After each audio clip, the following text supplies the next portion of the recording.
What if I were to suggest that you play a key role in the awakening world? And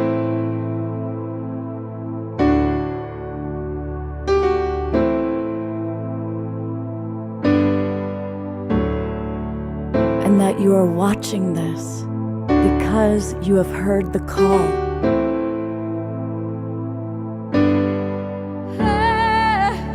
We can start right now by opening our hearts and minds.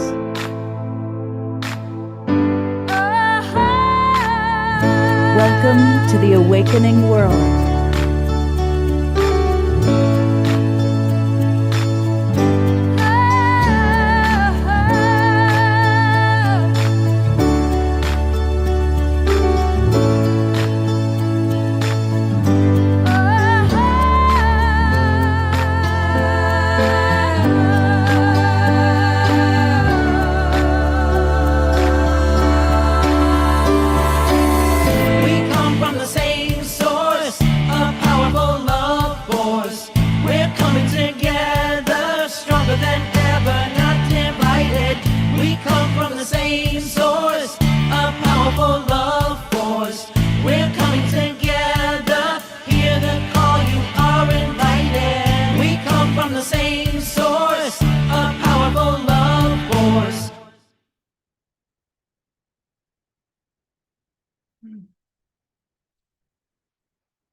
Good evening, everybody. Welcome to the Awakening World. I'm Love Coach Scott Katawas. I'm really glad you're all with us. Whether you're watching on Facebook or YouTube, welcome. I know many of you watch the recordings, and of course our beloved in-person Zoom room audience. You know, on Wednesday night, we had a very profound show that very spontaneously happened, in which 5 of our most beloved community members really were sharing from the heart about impact that's taking place. And it's interesting how things evolve, because tonight's show is going to carry on with that. Tonight's theme is love. You know, it's the day after Valentine's, it's Valentine's weekend, but also grief and resilience. Love, grief, and resilience. And we have some really very special presenters with us tonight, who are going to be speaking from their own personal experience, and speaking also from having supported others. I'm really grateful that my co-host tonight is Sandra DeCastro Buffington.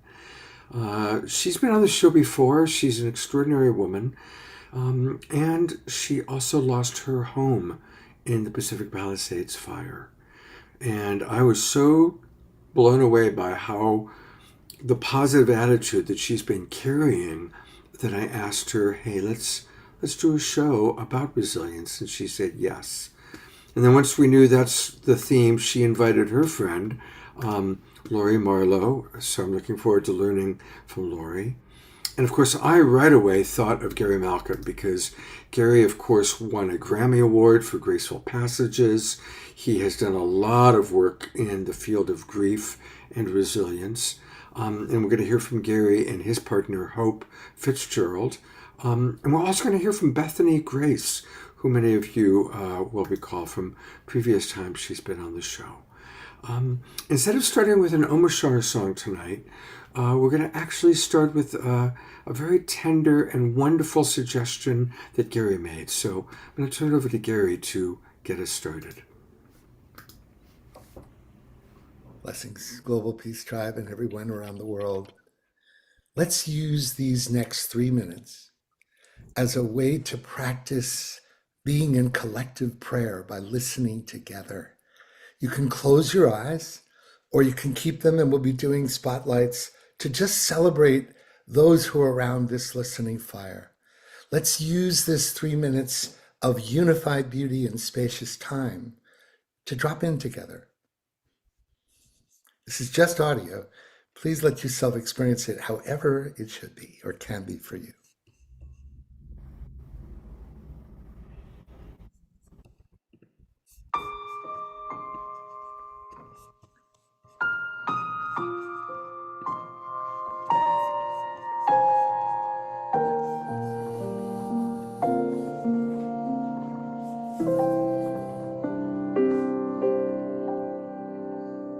What needs to be said right now?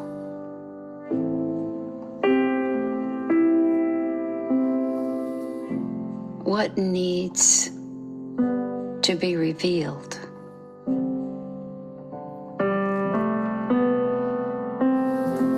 What is your deepest soul's yearning?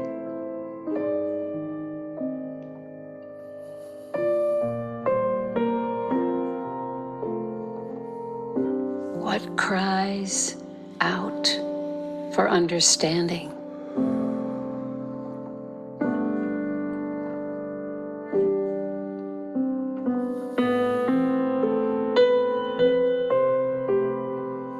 This is a moment, an invitation to allow these questions to be answered.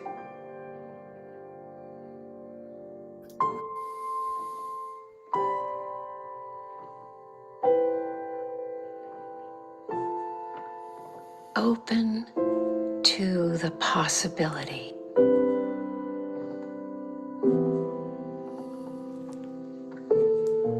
that someone is listening.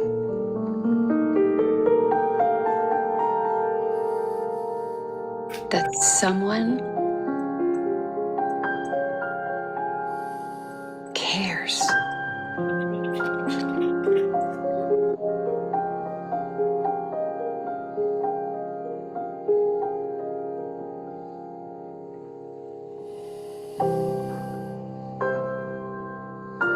And that you are loved.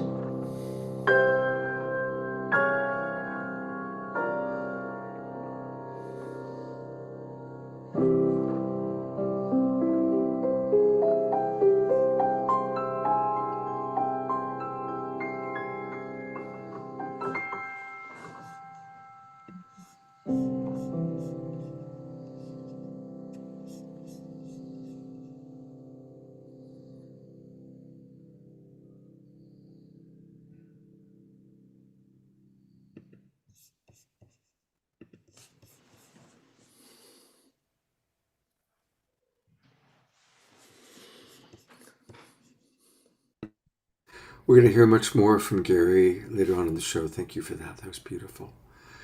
But I want to turn it over to a woman I have so much admiration for, our co-host for the evening, beautiful Sandra.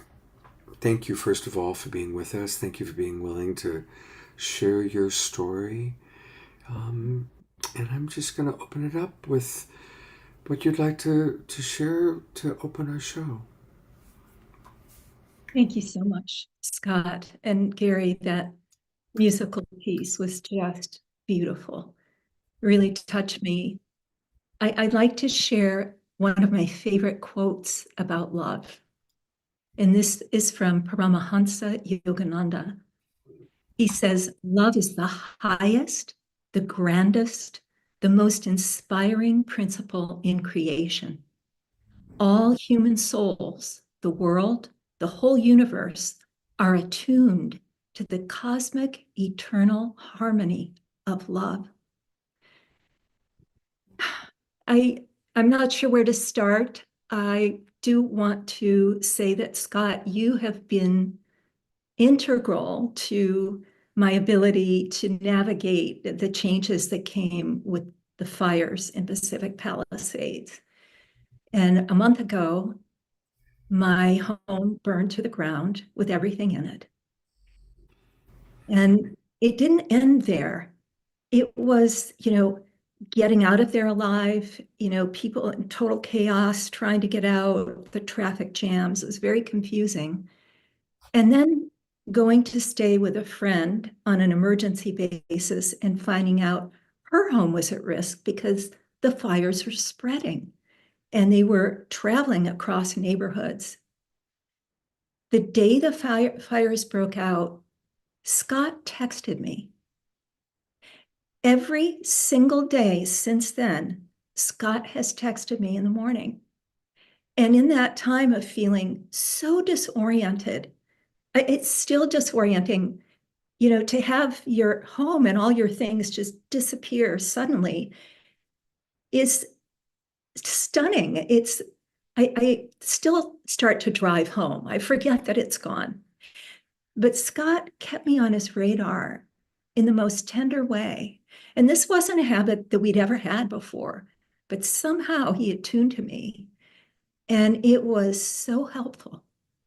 This was an expression of love. It makes me cry that I needed. I could never have asked for it because I didn't know until Scott kept texting me every morning. So that's part of the story. I still don't have a place to live. This is not my home. What you'd see in my background is a lot of bright color in my home. I'm staying with a friend in her little sanctuary. I'm so grateful. But I also will tell you that 10 months ago, my son died. And he's one of the people I love most in the world. I still do. I always will. And we knew he was at the end of life. He had outlived his prognosis. And still, when he did leave the body, I was in a state of shock. And so, in a way, I feel like I've been in training because losing a child is probably the biggest loss I can think of. I've lost other loved ones, my parents, different people. We all have our losses. But then having that and 10 months later, my home go, I have to tell you, losing my home's a big deal, but it's nothing compared to losing my son.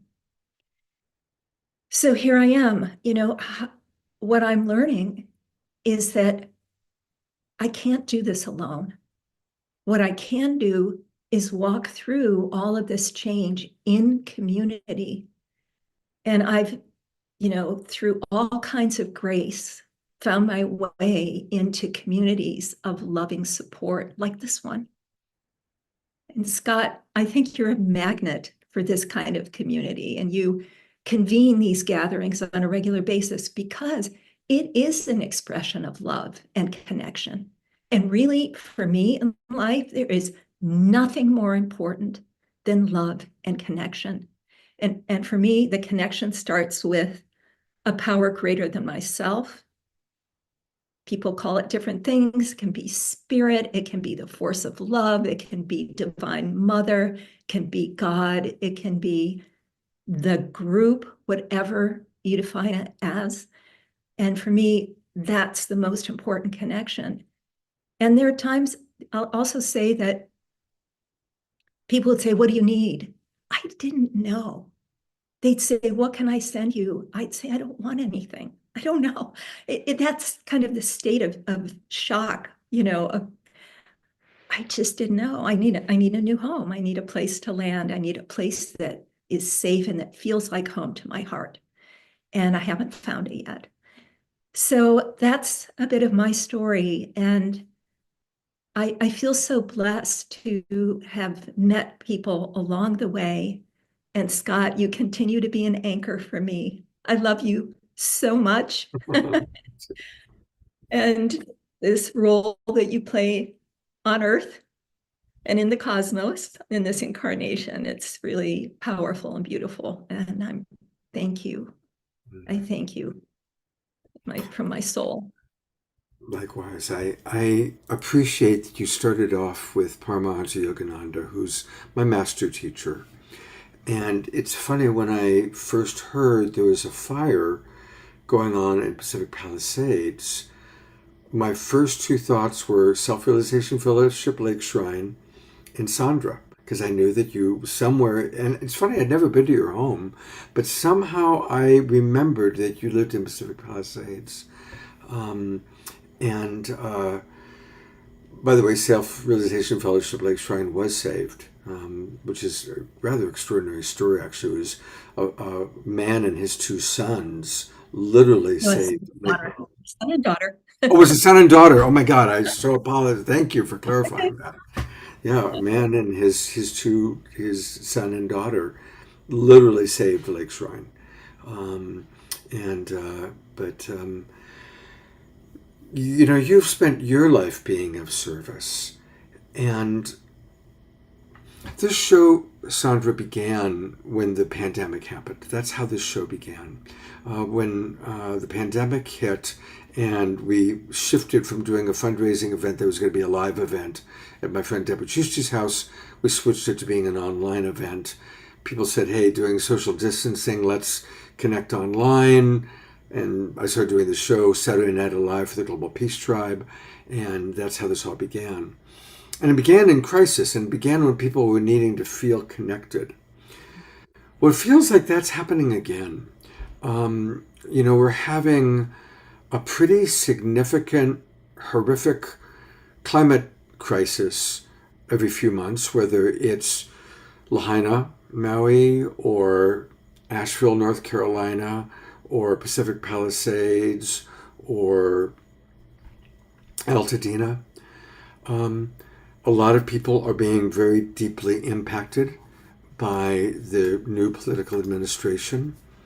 And the show that we did a few nights ago, Sandra, we heard from some of our most beloved community members sharing the very real impact that's happening.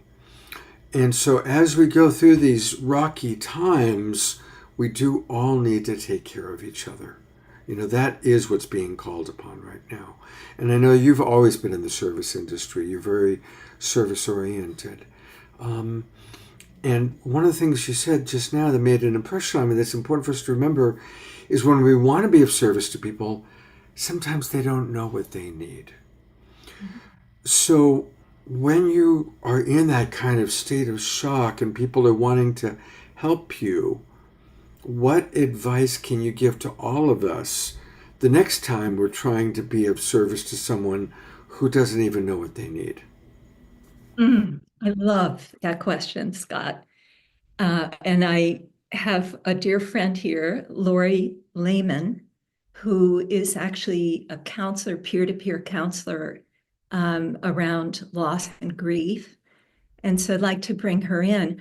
I'll say that you already did one of the things, Scott, intuitively you knew. And that was, even though I couldn't articulate what I needed, you didn't let me go. You kept every single day reaching out. You didn't demand that I knew that I would know what I needed. You just showed up. You showed up in love and in connection, and you kept greeting me in the morning and letting me know you were there. And I was feeling so lost, but I knew you had found me. So I knew I wasn't going to float away, that somehow there was this connection made. And even though I couldn't articulate what I needed or how I needed it, you didn't demand that. You just kept showing up. And I think that's one of the things I would ask. That is such a loving act. You know, I think the other thing is just listening. And that day after my home, I found out that my home had burned to the ground, because there were like 48 hours where I didn't know till I saw it on the news. And you actually invited me to come on the program. And I told you, I can't stay up at night. I don't think I could do it. You said, well, we could pre-record. And you and I had an amazing off-camera conversation where I felt such a connection to you. And then we did a short interview, and then you used that. And so I feel that, you know, one of the things is you really allowed me to be where I was. You didn't insert an interpretation or a way I should feel or any kind of framing. You just allowed me to be where I was. And that was stunned and confused, but I still had my sense of humor. And one of the things I'm grateful for is that I am still curious and open to learning what I can about myself and about everybody. And So I really appreciated you letting me be exactly where I was and who I am. And I think that's such an honoring and respectful way to love and to extend community to someone. You're not trying to fit someone into a little box. You're saying, come here, come as you are, come as you are. And even if you can't take the steps yourself, I'm going to come to you. And so I really appreciate that. Thank you. You know, kind of one of the things I learned is when my wife passed away. Um, and we were very involved at Harbin Hot Springs. I did my retreats there. I taught compassionate communication there. She was a Watsu facilitator. And this was before Harbin had burned down. And after she passed away, I didn't enjoy going to Harbin because everybody they'd be happy, joyful, and then they'd look at Scott and they'd get sad face, right? They'd get like, oh, there's Scott, I can't be happy now because his wife just died. And it was like, hey, yeah, there were times I felt sad, and there were times I still wanted to be happy. There were times I still wanted to enjoy life. And that's one of the things that you've modeled, is being present with where you are. If you're having a moment of longing, you're having a moment of where's my next home, you're having a moment of joyfulness, you're having a moment of, we still experience the rainbow of emotions even when we're going through a hard crisis. So that's something that I try to remember when I'm working with people. When I work a lot with people that have terminal disease, they still want to laugh. They still want to make jokes. They don't want it to be morose and serious all the time.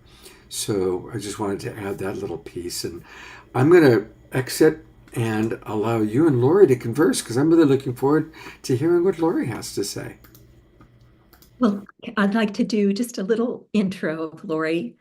So Lori Lehman is actually a health and wellness instructor, and she specializes in Qigong.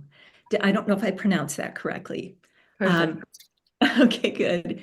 And Lori, I think I know that you are a peer-to-peer grief educator, and I'm going to ask you to tell your own story, and you and I share a certain realm of loss. And so I would like to just turn it to you to share what you'd like. Oh, thank you, Sandra. It's a pleasure to be here, and welcome to all of you. And thank you for having me. I've been interested in health and wellness. I've been a seeker for a long time. It started with yoga when I was 18, and got into Qigong about 12 years ago. And my master Sifu basically graduated us as a class last year and said, enough seeking, just be the love. So I love this topic. I love talking about what you all are talking about. So thank you. I had a terrible loss in my family as well. 5 years ago, almost 5 years ago. It will be 5 years in August. I mean, in April. In April of 2020, my 18-year-old son unexpectedly died. And it had been after years of about 3 or 4 years of some mental health problems, and what we now know was a series of concussions that he suffered from playing sports. And I had this feeling that I had been born for this. And what happened was that I leaned into the love and support that just arrived in my life at that time. And what you were talking about with Scott, how he's reaching out to you every day after the fires, the kindness that I felt from these various communities of people that didn't forget me helped get me from one day to the next, and sometimes from 1 hour to the next. In the very beginning, grief, a profound loss, can be paralyzing. And I couldn't even listen to music for the first whole year because I felt so raw and tender that I couldn't take it. But it did something to my body. I continued to do my qigong. I wasn't teaching at the time. This happened in April of 2020 when everything was shut down. It was a few weeks into the shutdown, the lockdown here in Los Angeles.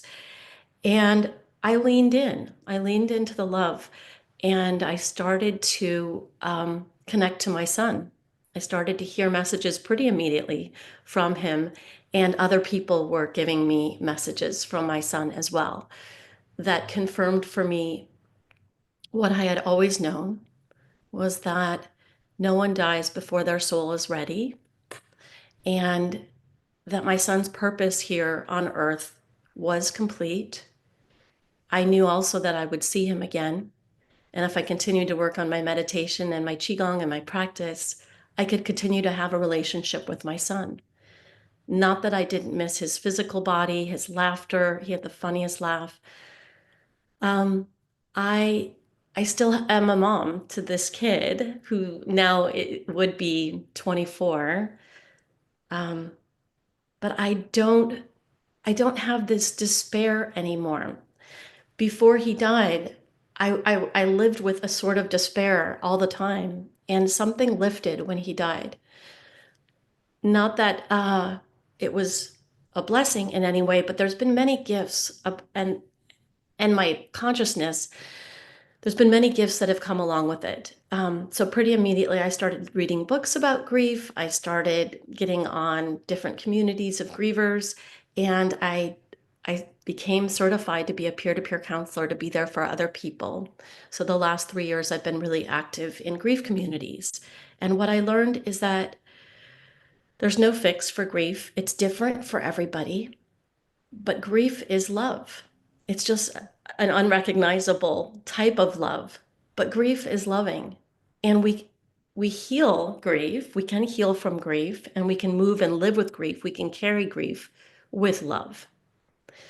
I have much more to share, but I don't want to take up any more time. I can talk for a long time about it. So that's briefly why I'm here, and it feels like why I'm here on earth too, is to talk about grief and to move the grief and to help others and witness their grief as well.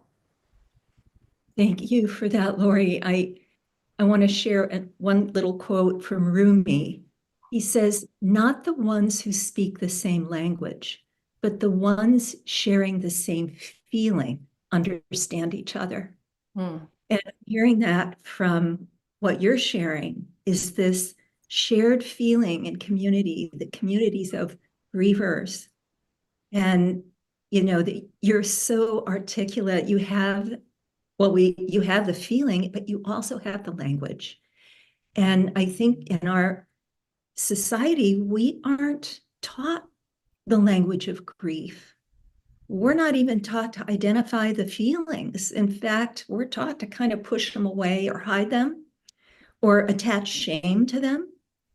And hearing you open this and say, grief is love. Your mute is off, so we're hearing your typing. There you go. Thank you. I'm sure you didn't realize that. But I wanted to ask you, Lori, in your work, what if you could pick sort of 3 guideposts or tips for people who want to be there for someone else who's in deep grief, what would your guidance be?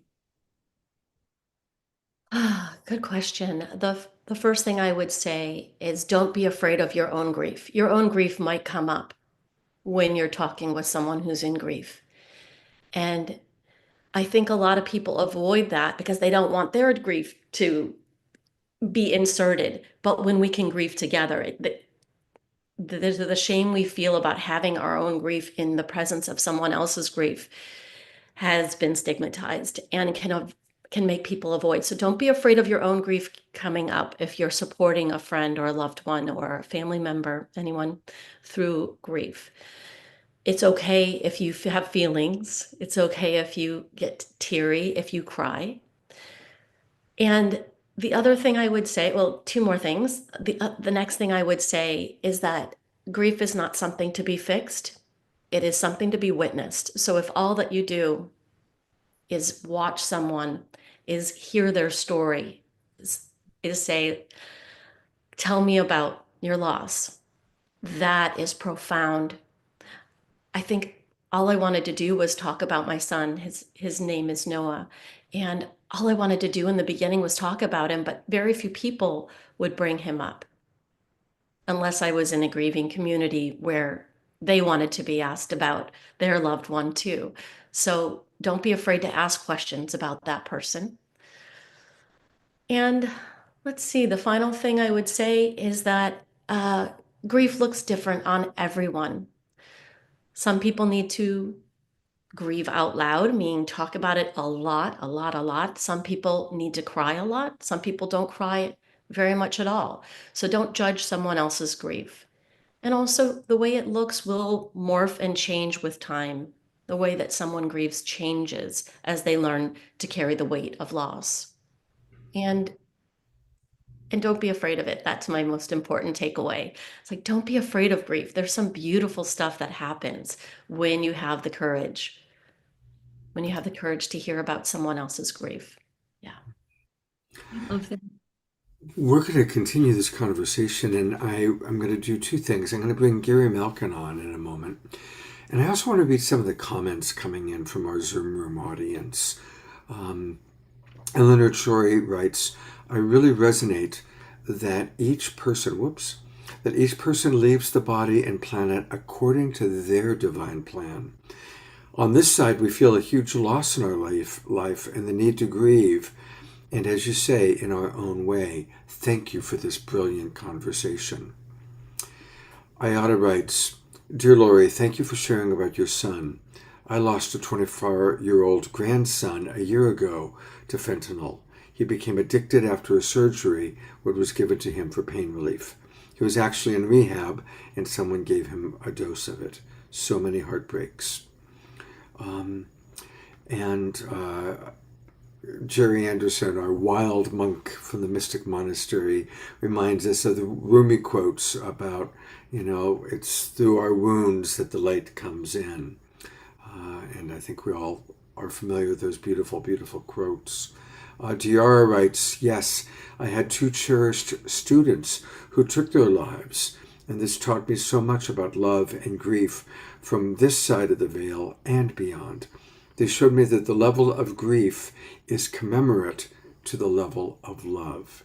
Absolutely. Absolutely.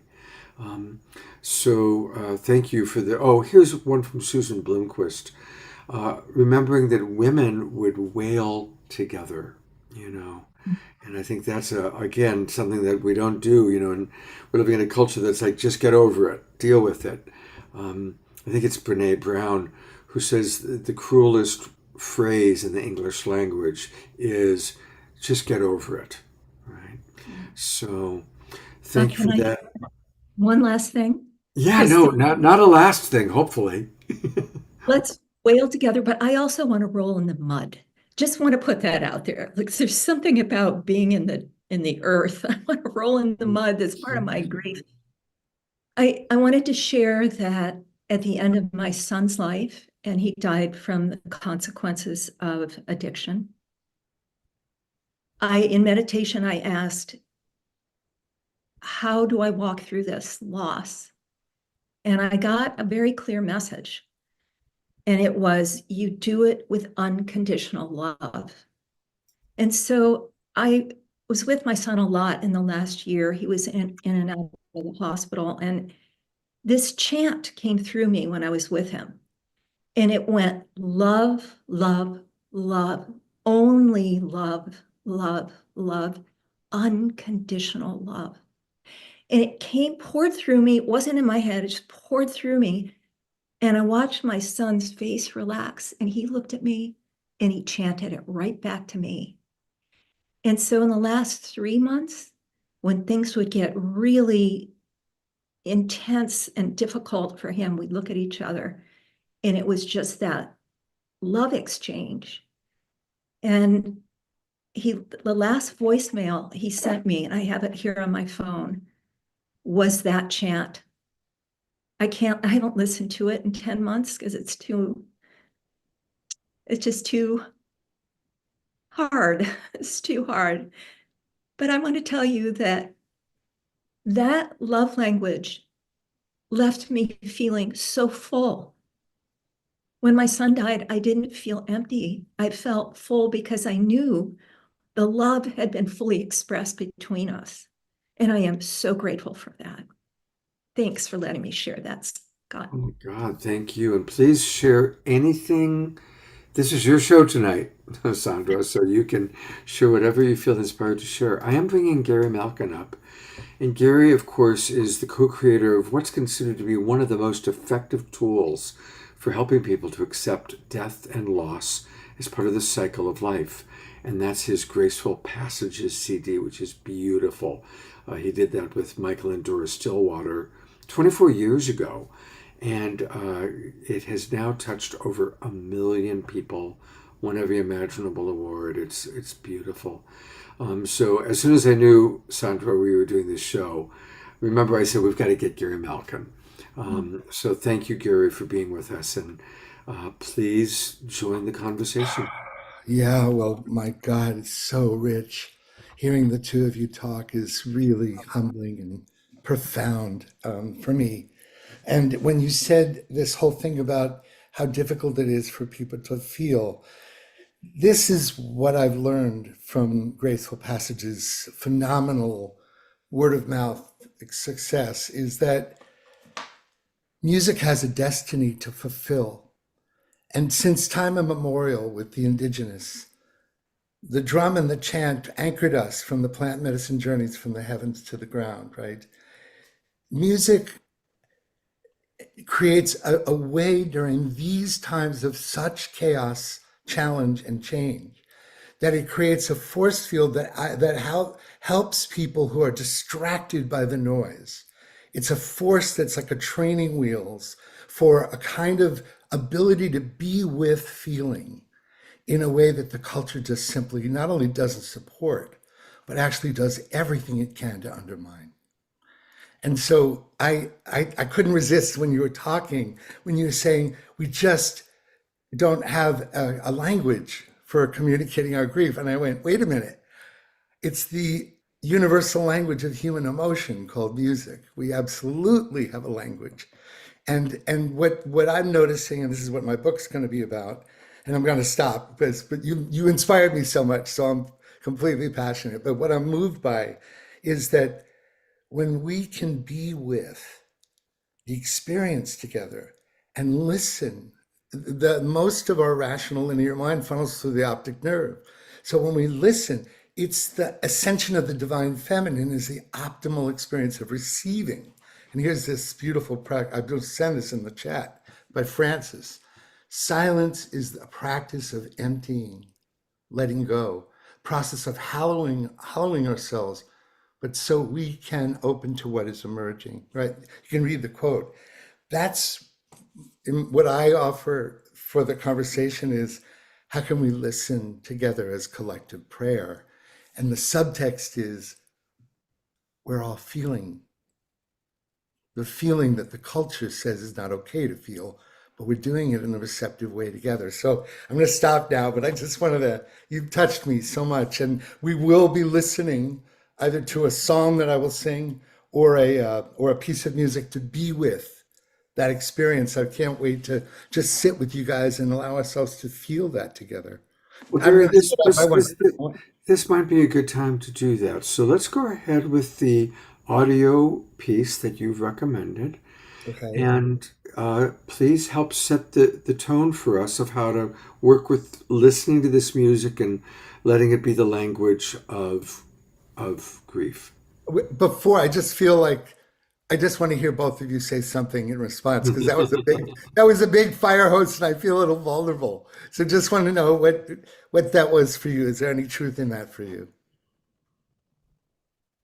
I love using music to feel feelings. I think there's something that it does cellularly. I'm not trained in music, but so far what I've heard from you is that you know what you're talking about. So absolutely. And it can be used collectively in community too. And I love vocalizing too, getting feelings out using sound and using different tones that we can hit. That's my opinion, but I'm not a music specialist. No, we're all music appreciators. All And of us, for me, Gary, music is a form of storytelling. Mhm. It's a vibration and it's also a story.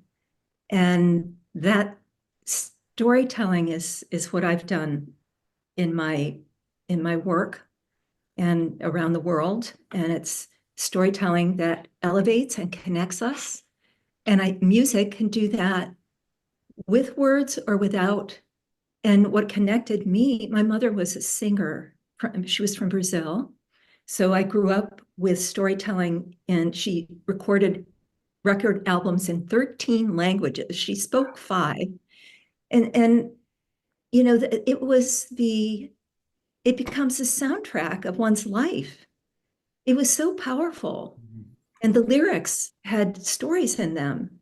And they taught me about different cultures and all kinds of things. And so I think what you're saying is very powerful. So let's experience Right. that. So this is what I'm doing in the style of Francis Weller. The explicate and implicate order. The implicate order is all of us sensing into the field together. And I would love it to go on. I recommend putting it on Gallery View. And the experience is we're imagining we're around a fire, being with the emotions this musical piece evokes. And how much space can you give your heart to feel what it feels in the way that it's so inspiring? It was written for surrender. This is the original track called We Are Not Alone from Graceful Passages, featuring Arun and Sunanda Gandhi in the beginning and the end. But this is just the music that they inspired rather than their voices. And so as if we could light a virtual candle, consider it being lit right now. And together we hold space from the beginning to the end, remembering that our eyes are helpful, but they shouldn't overpower what's happening to us as a hearing primary experience. Just track yourself that way. And thank you for letting me play with you this way. This is really my joy. So here we go.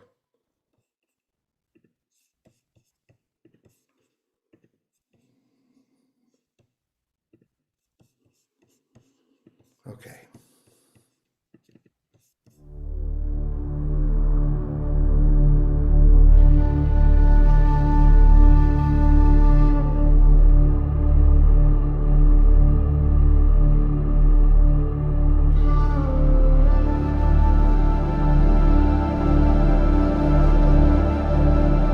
Feel what wants to be felt.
So what I want to do is feel the we.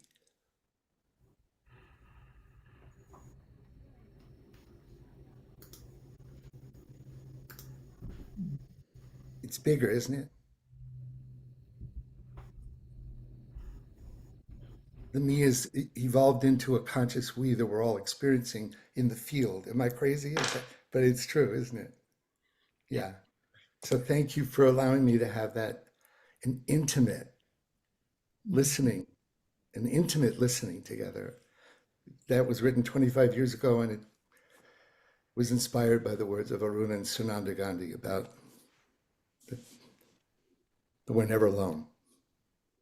The energy of that piece, we're never alone. So That's so beautiful. Beautiful. I'll read some of the comments coming in, and then I'd love to get back to our conversation a little bit. Grace Denise writes, "That was transcendent and fabulous." Susan Blomquist writes, "Brings the little peace to us all." Kathy writes, "This is the type of music that has no words to describe the resonance." Carol Craig writes, "Gary, this is very soothing to my soul." So, thank you for those comments. And a quick note to Bethany, try sending again, because I didn't get the MP3, which is what I need. Thank you. And Scott, thank you for going with me on this one. Around, the listening as a unit of experience online. I've experienced it, and there's something very special about it for me. Yeah, absolutely.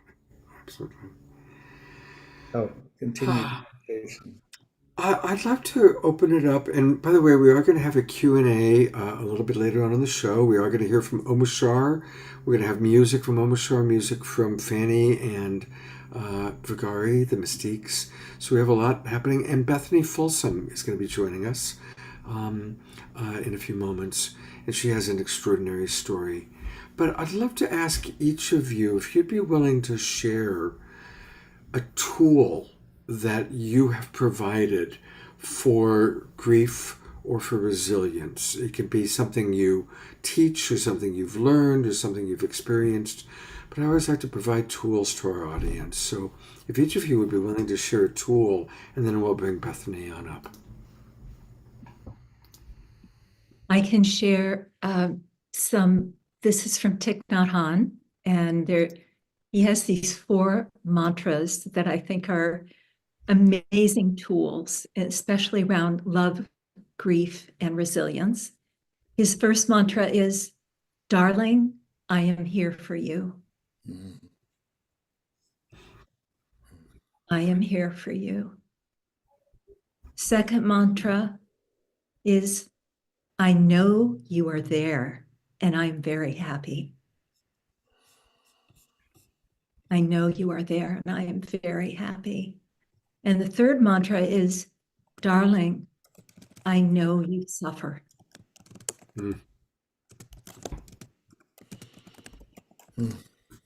I know you suffer. And the fourth is, "Darling, I suffer. Please help." Darling, I suffer. Please help. And to have that language and the permission to be human. And I'm going to say, Scott, with you through the fires, the "darling, I am here for you" is what I felt by your daily texts to me. They came with love and no demands. And I would write back to you and let you know how important that was to me. And that was the second piece. I know you're there, and I'm very happy to have you there. And the third piece was, "Darling, I know you suffer." And I feel like that's what you were acknowledging for me. Because losing home, everything, and being in chaos, there's suffering with that. And then I could be real with you and say, "Darling, I suffer, please help." And so that's the tool I'd like to share with people. Beautiful. Thank you. Thank you. It's a beautiful tool. Lori, I guess you have a tool. I do. The tool that I go to the most is it's okay if I don't know what this is or what this is about. Being okay with unanswered questions or how things are going to turn out or what this means.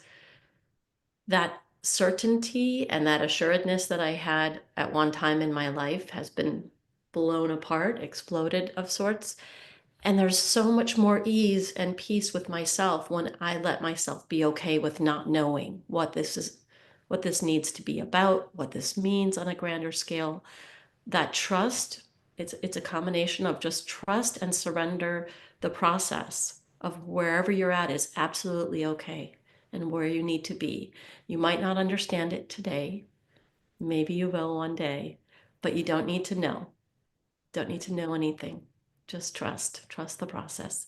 Your own body knows, your heart knows. Trust yourself. Beautiful. Thank you. That is so, making peace. I'm a coach, Lori. I make my living coaching people. And every day, practically, I tell people, make peace with confusion, make peace with not knowing what's going to happen. Mostly I'm working with couples, and usually it's a couple that are struggling, and learning to make peace with where we are. So thank you for that. That's a really important one. I'm going to go to Gary, and then we're going to have an Omashar song, and then we'll bring up Bethany. Gary, what tool would you like to share? This is coming from, you'll be hearing from Hope Fitzgerald a little bit later, and she's my partner in co-creating the work that we developed around grief literacy cultivation. And I can't wait, Lori and Sandra, to tell you more about the meat of that. But bottom line is, there's a very crucial point in the four-step journey that we have called the chrysalis process, where we're induced to come to a state of wonder and awe. And what happens is that if we actually continue to loop, as the brain does, into a story that goes round and round in the vicious circle, it's really an easy thing to get trapped into. But all the things we know, nature, love, connection, knowing someone's there, actually, and then allowing yourself to turn the fear into curiosity and wonder. And somehow there's some alchemical result where you go to more curiosity, and it leads you to the basic tool that is infused in everything Hope and I do now. Is it's easier said than done, but it is the way through. It's life happens for me, not to me. Mm. It is with what happened with me, I was going to live in Asheville, and I got there 2 days before the hurricane, and my whole year-long plan completely blew up in my face. It's easier said than done to really get like what Sandra has, both of you women have gone through, and many people on this call. But it's very much echoing what you already said, Lori. This trust, this life happens for me, not to me, takes us to for me from whom, right? So that's my biggest tool that brings me back into the present moment, mostly. Beautiful. Thank you. Somebody sent me a private message saying, Scott, isn't it kind of uncool to have a background of fire when Sandra just lost her home to the fire? So I want to respond to that. I actually use this backdrop for most of my Zoom sessions. And I sometimes use it for this show.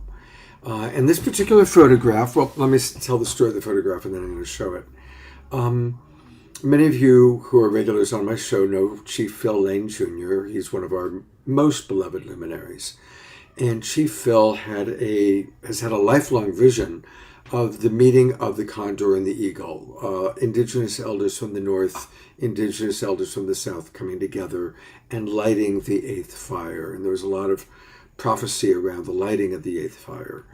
And Chief Phil pulled it off. He was able to bring together indigenous elders from the north, from Central America, South America. They came together, they lit the eighth fire, and this photograph was taken. And what I love about this photograph is many people can see the angel or the phoenix rising from the flames. If you look at the smoke, and it's actually a little bit cut off right now, but there's even a head up here.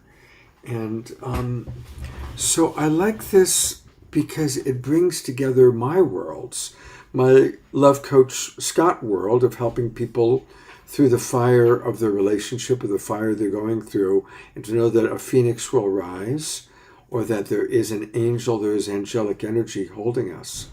And of course, it also represents my work with the Global Peace Tribe. So that's why I've got that particular backdrop tonight. And I guess in a way, there's a tool there as well. All right. I want to thank everybody for the beautiful comments coming into the chat box. And thank you, Sandra, for putting the mantras into the chat box.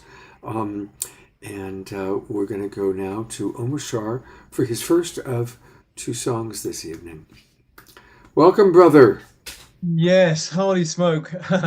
I don't know why I said that, but it is holy smoke. But this is such an important topic for me, because I know that I have buckets of unexpressed grief. And I know when my father died, and my grandfather, and when I lost my daughter, she's still alive, but I lost her as if she's gone completely. I've buried so much grief, and I think I almost need to be around grieving people to dislodge it again. I don't know how it's sitting in I know it's sitting in my gut. And so I really thank everybody on the guest list tonight for helping me shake that and know that it's not shameful to feel grief. I had a year of grieving when I was working, and I found that I could not grieve publicly. I had to go into the toilet or wherever and just cry my heart out and come out and wipe my eyes. It was just ridiculous that I had to hide that grief. Anyway, so here's a little song, which is going to be what it is. And here we go.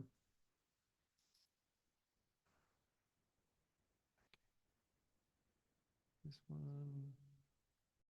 All right.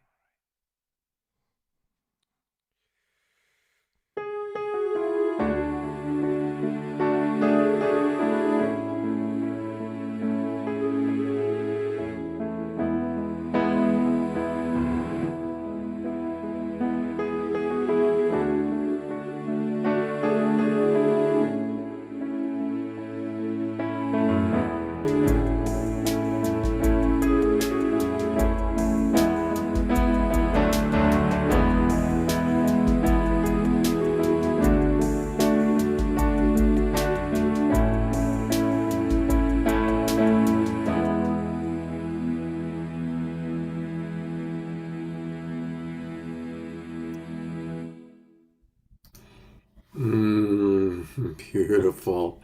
Let's all give some twinkles to our beloved brother Omashar. What a beautiful, beautiful, beautiful song, Omashar. Yes, Robbie Williams. Fantastic song. Wow. And I don't think you've ever played that before on our show. I have a while ago. However, some things just arrive and they say, this is the one for now. And I go, I trust it. And hey, see, there she is. I am going to read some comments from our audience. Let me do this. Here we go. Sandra, our co-host, says gorgeous. Dr. Laura is sending twinkles. Carol Craig writes, I broke down during a gathering of the Indigenous grandmothers this evening. I looked out my window and there were 9 deer just grazing on through the backyard. And I just felt like maybe there is some hope after all. Scotty Satori writes, that was awesome, Omashar. Margie writes, outstanding. Larissa Stowe, whose home I'm staying in right now, writes, Omashar, I love your heart. It shines through so beautifully in this song, Omashar. Dr. Laura writes, Omashar, another perfect song. How do you do it, brother? Time after time after time. I actually don't. It just comes through. There's no author ownership with me, so...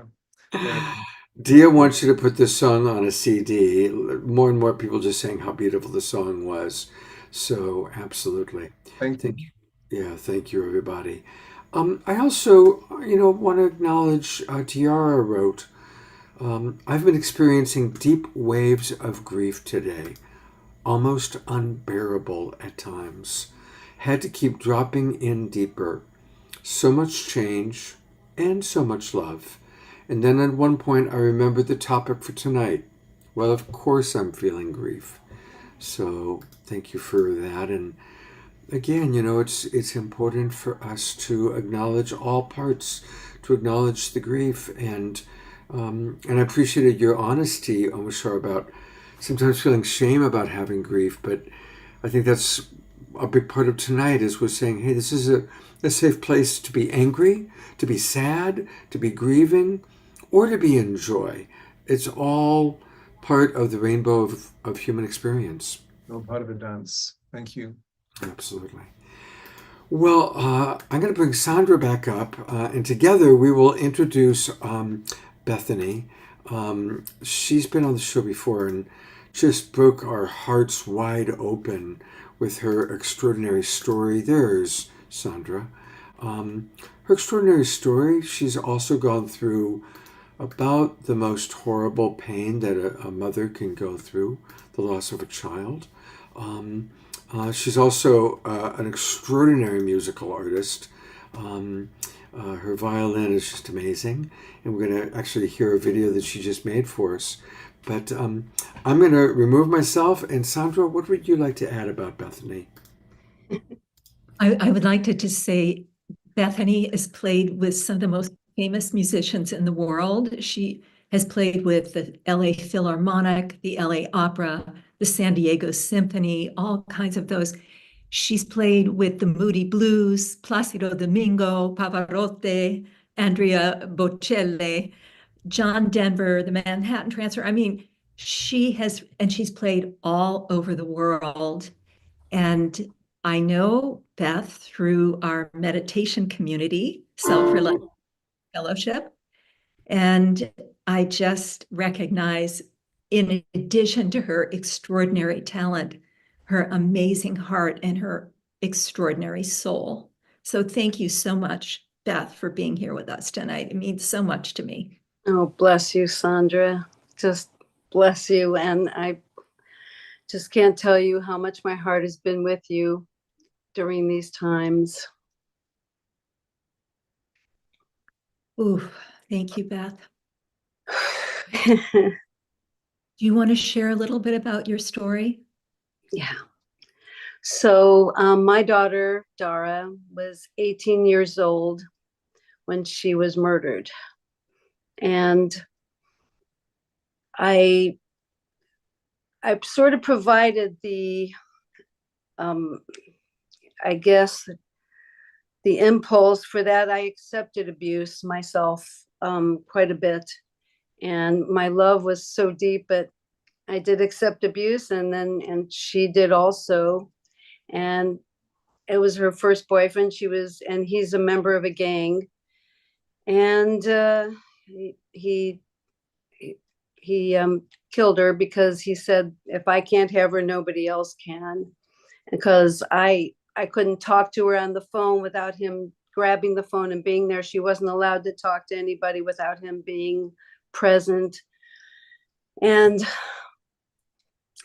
I just, I wanted her back. So I told her, okay, I was in Virginia at the time. I said, I'm coming back tomorrow, and I'm going to come get you. And he was on the phone apparently. And he told my other daughter that if he couldn't have her, nobody could.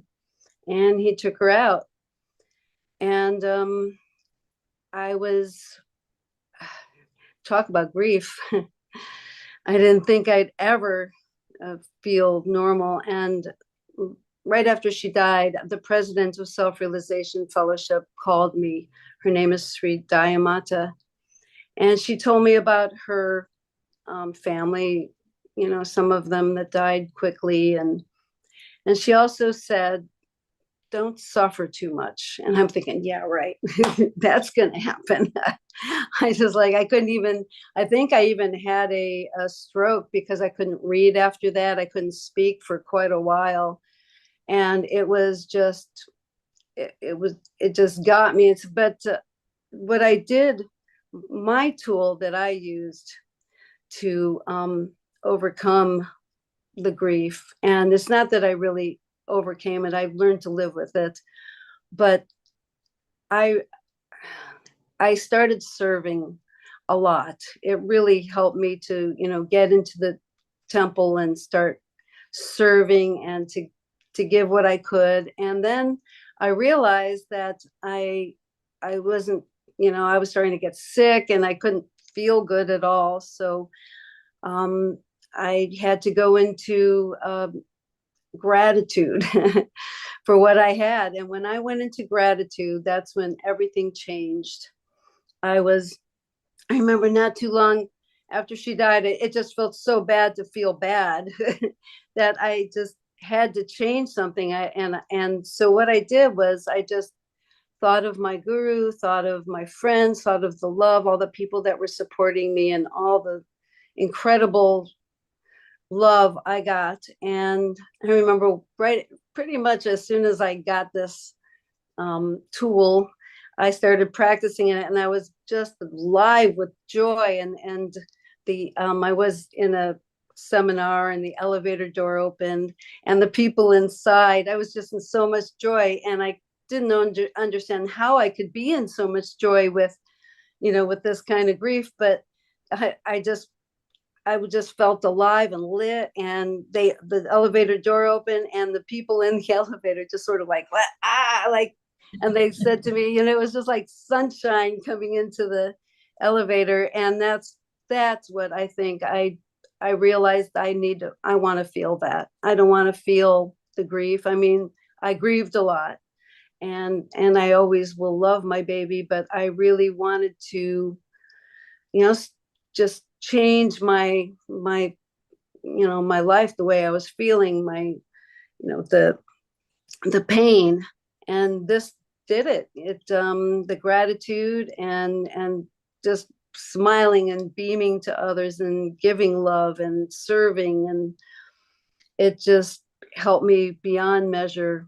And is there anything else you would like to talk about? That is so beautiful. Go ahead, Scott. No, go ahead, Sandra. I just to highlight, you shared some really powerful tools, and hearing you, I realized they're the very ones that have worked for me. And one is I do a daily gratitude list. There are actually 3 parts to it. The first 3 bullets are what I'm powerless over. Then there's the gratitude, and that's like 10 or 12 items. What I'm grateful for today. And then it's the did wells. What are 2 or 3 things I actually did well today? And so I do that every single day, and I share it with 2 friends who send me their lists. And so that's one practice. As you're saying, it's the gratitude practice. It doesn't mean I don't feel my feelings. I do. And it also helps to have this context where there are still things to be grateful for. And the other thing you talked about is service and being of service to others. And I have found that, during my son's illness and since he died, I have not missed my service, commitments. And I have them at the lake shrine, not right now because everything around it burned, but it's intact. But until it burned, I was always there every single week. I had a commitment, and I'd show up and greet people and welcome them. And so I find that being of service to others gets me out of myself. Okay, so that too. And your story is just so powerful, and I can just feel your love for your daughter. And that'll never go away. That's alive, man. That's a force. And I just think it's like a miracle that you found a way to keep thriving. Well, another thing that really helped me was I instantly forgave her murderer. Instantly. I had to. Instantly. I could not hold on to that. I knew it would kill me. And unlike my children, which it really did take its toll, the anger and the non-forgiveness, forgiveness is everything. And, he came from a background where his dad beat him and his mother and his parent and his sister. And so he just took up the, the circle of our generations and he ran with it. But I couldn't harbor any bad feelings because I have to forgive. I just had to. I think you primarily answered my question, but I just want to, how to forgive something so big. So it sounds like the way you did it was through compassion, going into compassion for his story, his history. Yes. Yes. Yeah. Yes. So these are powerful tools: being grateful, being of service, having compassion for self, and these are beautiful, powerful tools. You've sent me a video. The good news is I'm going to be able to play it. For some reason, it's not letting me download, but I can actually play the video that you sent. So I am going to be uploading and downloading at the same time. Hopefully it'll play well. But please, can you introduce a little bit what we're about to see? Yes, I picked this song for Sandra. And as soon as you asked me to do this, I thought, oh, I've got the perfect song for you. And I played it and I recorded it right before we came on this talk, but it was for you. And it's called Voila. And voila, in this case, is like, there you have it. Here it is. This is my life. This is who I am. This, and the acceptance. I believe, this is me. And so this is the song for you. Beautiful. Voila.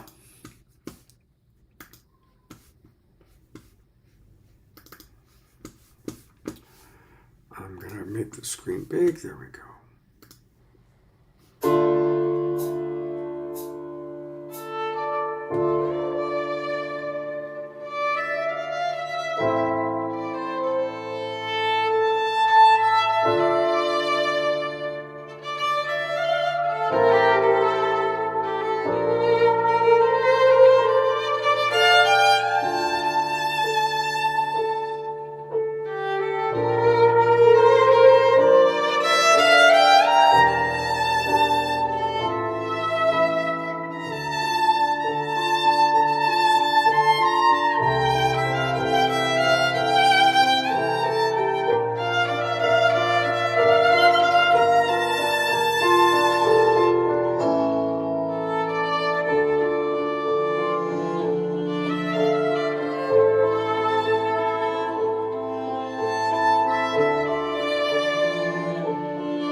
Wow, that was so beautiful.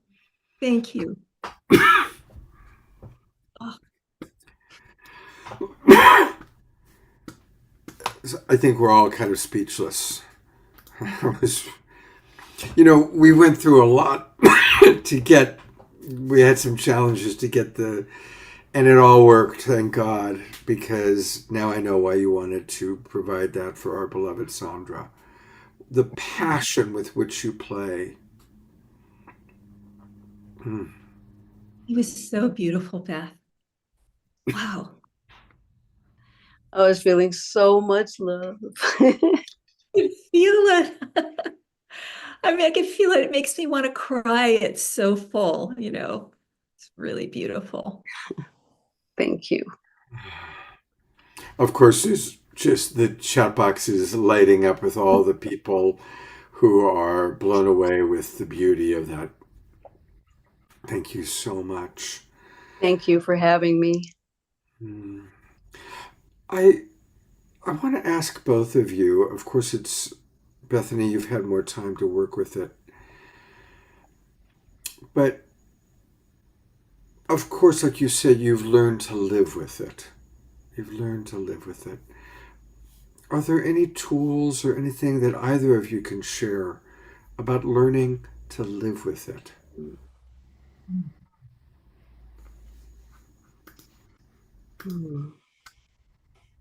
Well, for one, I love to talk about her, and I know that she's just a veil away. I look for interactions and messages, and so I know there is no death.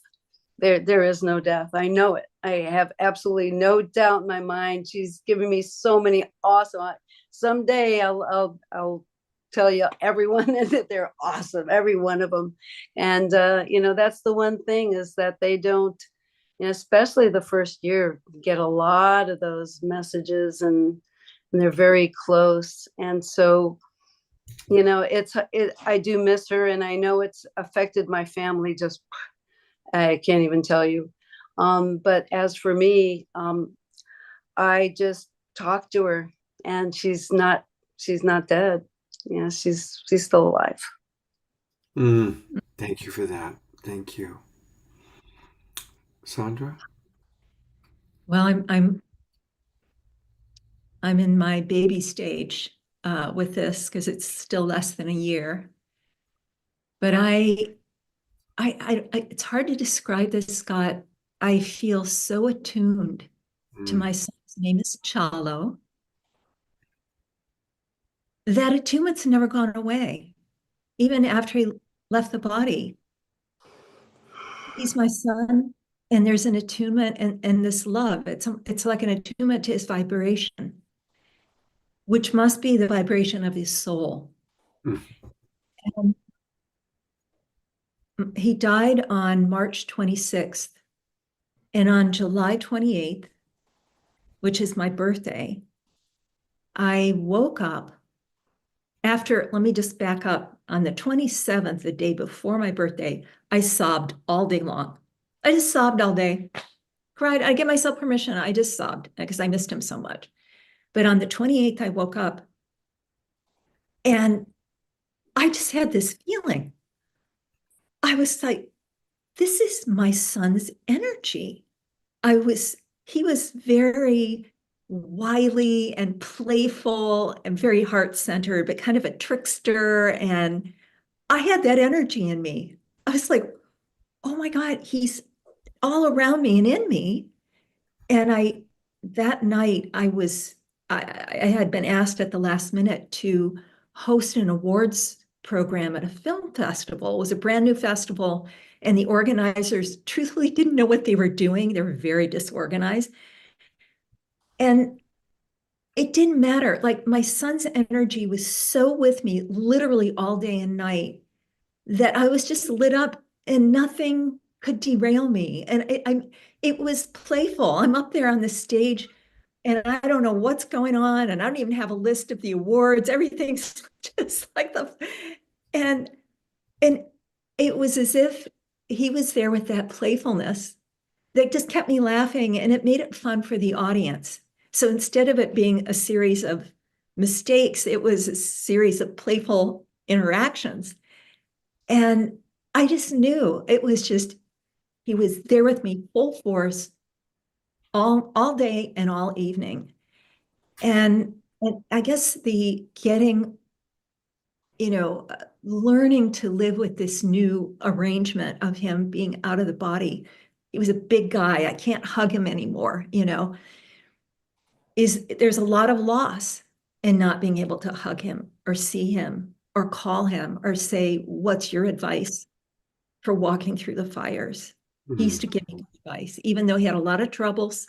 He was also a very practical Capricorn, and he also kind of knew I don't have him to ask anymore. But that attunement, as I could feel that energy, he gave that to me as a gift on my birthday.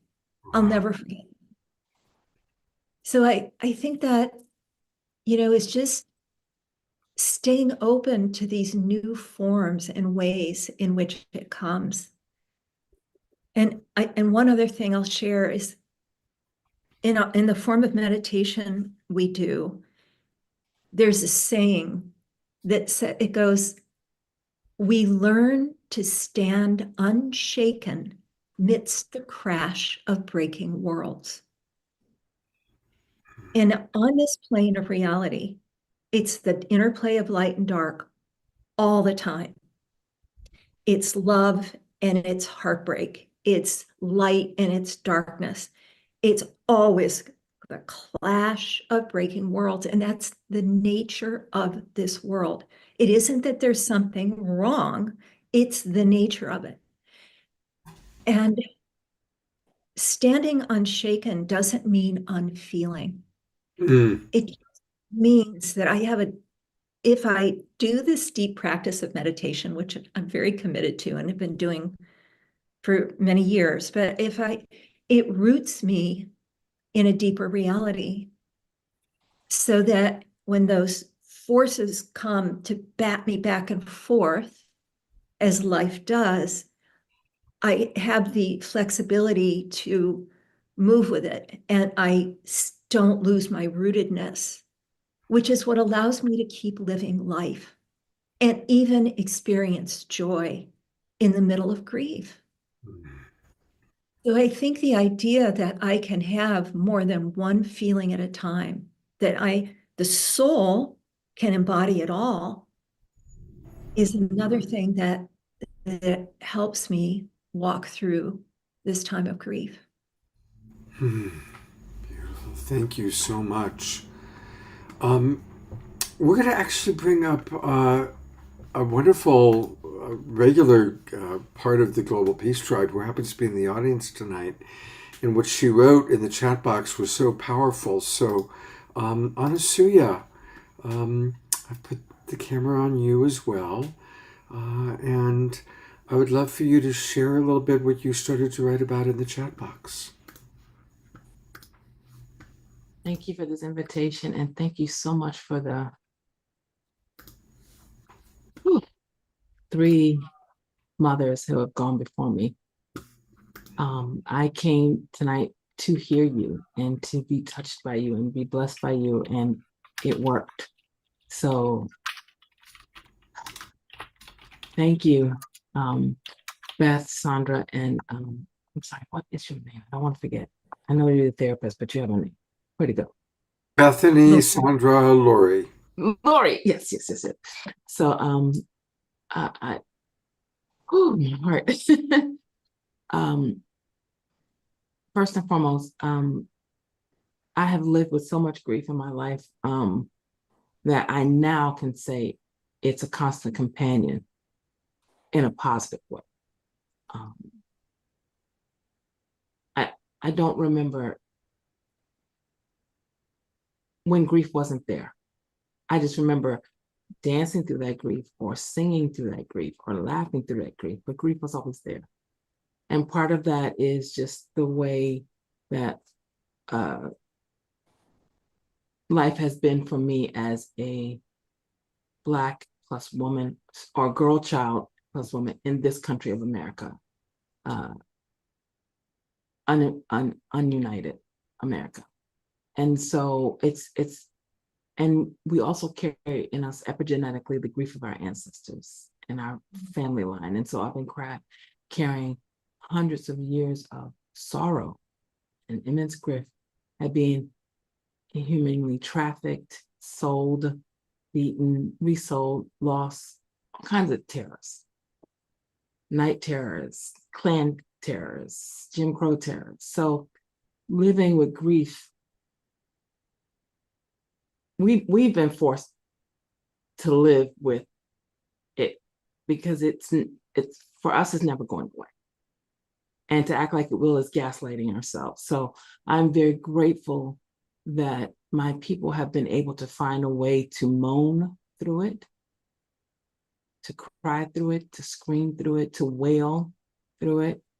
That gave us the field hollers, that gave us the blues, that gave us every music that in America has been born out of those original tears that cried on the plantations, on the slave ships, at the auction block.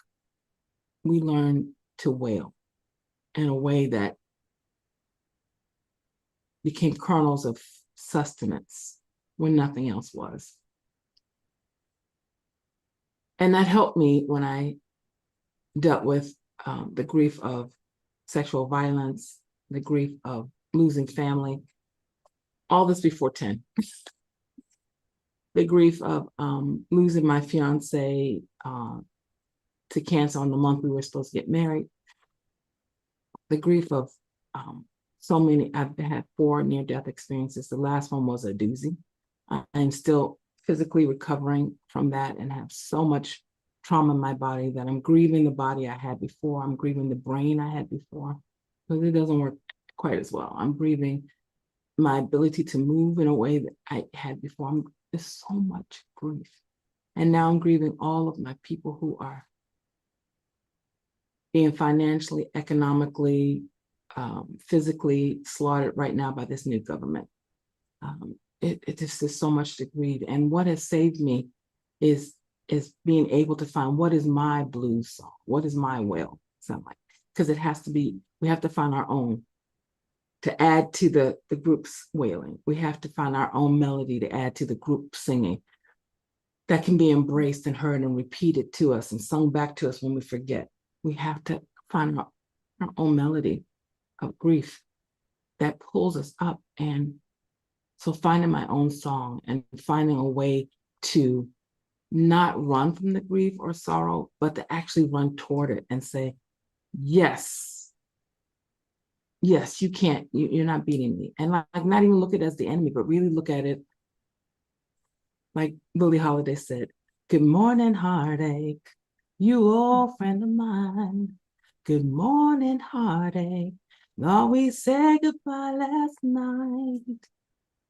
Here you are, back here again. Good morning, heartache. Sit down. We have to get to the point where it's just like spiders in the house as well as butterflies in the house. Rats in the house as well as cats in the house. We got to embrace it all because our house comes with everything. So I'm just so grateful for this conversation because I never thought I would ever feel hope again when Donald died. I was like, whoa. What a cruel joke is this, that when he proposed, he was well, and then all of a sudden he wasn't well. And when we discovered why he wasn't well, it was stage 4 pancreatic cancer. And if you know anything about pancreatic cancer, you ain't got much time. And so what a ride. But I say that because there's so many deaths that we live every day that we probably don't take the time to grieve. And I just invite everybody here to take the time to grieve whatever death you're experiencing of loss of identity, loss of ability to do what you could do before, loss of your sense of self. Like every phase of death that we could be living, honor that. Don't skip over it. Don't squash it. Don't gaslight yourself. Like really embrace it, whether you have to write it down 100 times, whether you have to cuss it out, whether you have to beat up a pillow, whatever it looks like, do it until it is not, until, it shifts. It may not go away, but it shifts to it's bearable. And then eventually they'll become sweeter. I don't know if it'll ever become nectar, but it'll become sweeter. So I just wanted to share that because Oh, it's it may beautiful. never go away, but we can be with it. We can dance with it. We can dance with it like you would any other song. You can dance to it as well. And thank you, Beth, for Voila. That's one of my favorite French songs. That song is like, here I am, no matter what's going on. This is who I am. I'm beat up. I'm tore up from the floor up. I'm crying. My eyes are black. My guts are ripped out.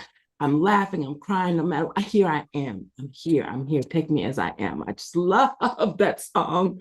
So thank you. Bless Everyone you. who shared before me. I'm just so grateful to have come to me. So thank you, Scott, for bringing this together. I'm going to read a couple comments from the audience and then anything Beth and Sandra want to share. And then we're going to go to Fanny and Vigari for their first song. Christy Michaels writes, deeply sorry for the loss of your fiance, Anasuya. Dr. Laura writes, Anasuya, you are so right about the beauty of the blues. May the angels wrap their rings around you in pure love, healing, and bliss. Ashe, I accept. And Carol Craig writes, I feel your pain, Anasuya. This is a very painful chapter for me too. I have 15 friends who have lost their jobs in the massive layoffs and the devastation to endangered species and national forests that's taking place with the new administration. So, yeah. Sandra, Beth, anything you'd like to share? I just want to, I am so grateful that you spoke up, Anasuya. What a gorgeous voice you have. And I'm just reminded that there's power in the vulnerability of the heart cracking open. I could hear that power in you. It's raw and it's real. It's authentic and it's just this wild beauty. And it's unique. That's your soul. And I'm like hearing your voice with you, gorgeous voice. Wow. I was like, whoa. And you said Ashe. Ashe is I'm Brazilian American, so I don't know. Ashe. Oh my goodness. I'm so sorry for all of those losses. And it's a lot. And I related to the losses of a whole lineage way back through time. And I'm very attuned to my maternal lineage, for example, from Brazil, all the way back to our indigenous ancestors. And I'm always aware of them. I'm sure they're aware of me too. Otherwise, I wouldn't have this connection to them. But I love that you brought that up, even though it's the pain that is part of the legacy. It's also part of the beauty of who we are, and not to be dismissed or forgotten, like you said. And just thank you. I guess I would ask you, are there ways that you found that you find honoring of that lineage? Are there practices or anything that keeps that alive for you? Yeah. Singing the blues, because blues are always double entendres. You think they're talking about love songs. You think they're talking about, oh, that man did me wrong, or that woman left me again. But really, blues were Black people's way of singing that the lover is the American government, the promises, the 40 acres and a mule, the promises of the Declaration of Independence, the promise of freedom, has been broken every single time. So that's a blues. That lover has broke their promise to us every single time. So if you replace any blues song, whatever, who or he or she who's the source of that pain, if you put it in how government or the patriarchy or white supremacy or whatever form of it that's oppressing you is, then it will take on its true meaning. on how to heal it, because it's a guideline also. Yes, remember the sorrow of our ancestors, but also by remembering it, we also remember they survived long enough to pass it down. And I must survive it long enough to pass it down as well. It's very cathartic. Yeah. It's very, I sort of think of the minor key, because blues is always in a minor key. I always think of that as the heartbreaking devotion of the soul key. And the devotion is so deep, it takes that, that little minor squeeze and tells us that, this is life, this is what is. That's why voila was so perfect. It is what it is. And yet it gives you an outlet to be so cathartic in that music with the minor key just really helps bring it to a wonderful place of acceptance, but strength. Yeah, so thank you for that, because the second part of that is gospel, because that's the thing that came out of the blues was gospel music. And one of the songs that jumped in when you were talking, Sandra, was "My soul looks back and wonder how I got over." Because we don't know how God saved us. We don't know how I wasn't the one that was sold. Somebody else was. I don't know how when the lynch parties came, they didn't grab me. I don't know how. So my soul looks back and wonder how I got over. And so when I sing gospel songs, it reminds me that even in the worst of times, God is with me. I need that reminder, because in the awful times, like what's going on now, it seems pretty godless.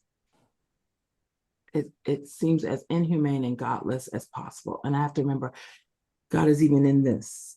I may not see it or hear it, but I have to trust it, because it's faith. You don't always see it. If you could see it, it wouldn't be faith. And then, as far as a tool, besides screaming it out, because that really is the best tool. Scream and cry to punch. Like, don't run from that emotion, whatever it is. Be in the moment and feel it in that moment. Like, honor that moment. Don't squash it, because then it'll explode as a volcano in very unexpected ways with the wrong people. I promise you, it'll be with the wrong people who don't deserve it. So in the moment, give yourself permission to live it in the moment you're feeling it. And I totally understand where you're coming from about, the lineage. I'm Jewish, and I had several relatives that were, part in concentration camps, and my dad happened to be one of the ones that was first to Auschwitz to free the prisoners there. And it's important to find a way to keep it alive, even though it hurts, and but it's important to as the Jews say, don't ever forget, always remember, never forget. And so and that kind of music and what you're talking about really keeps it, hopefully people will feel it. And I'm learning that the only thing I can do to help the world is to change myself. Absolutely. And to be that which I want to see in the world, as Gandhi said. And it really works. And that's become my world. My thoughts are our thoughts are so strong that, we become them.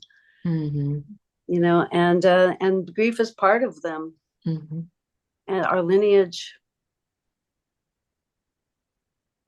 For sure. And the last thing I'd offer is take refuge in writers. Poetry.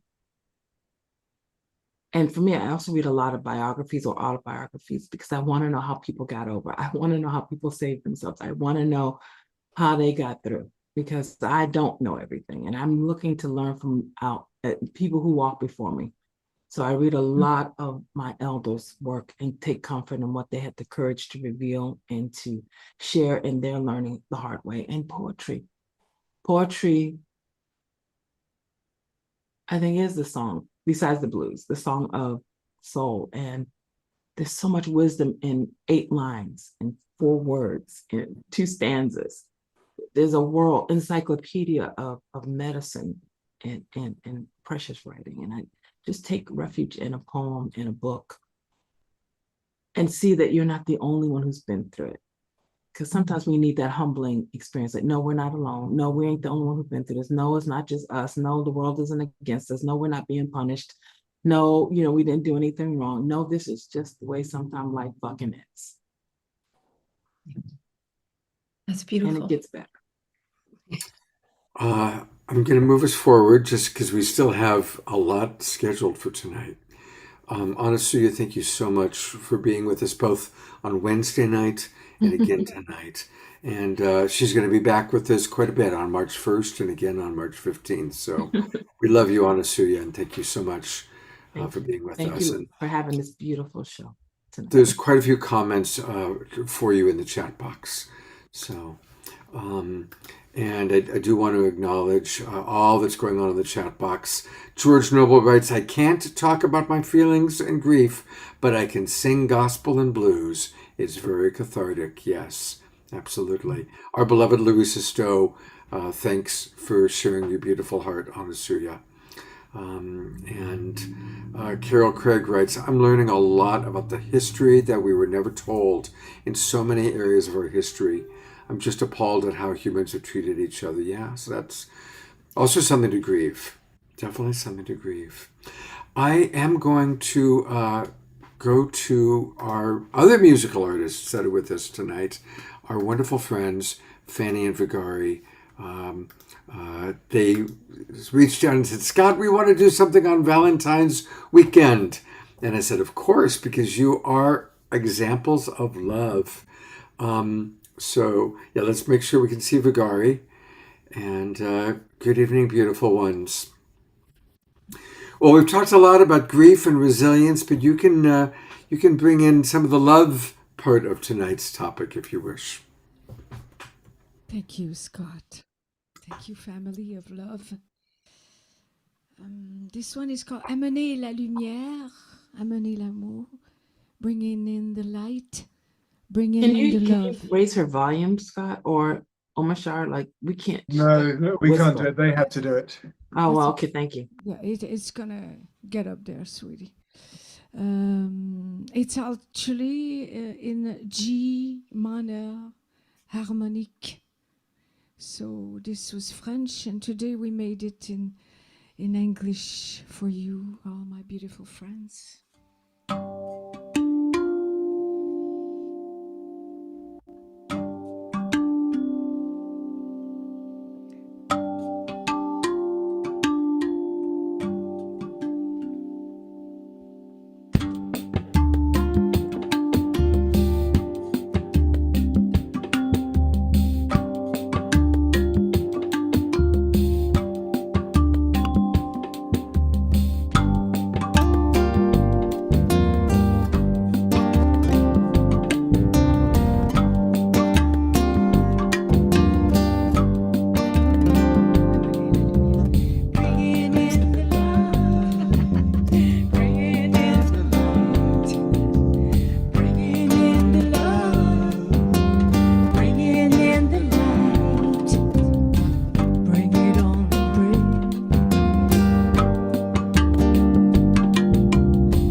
inevitable grief, surrender, letting go, time to reconsider, changes,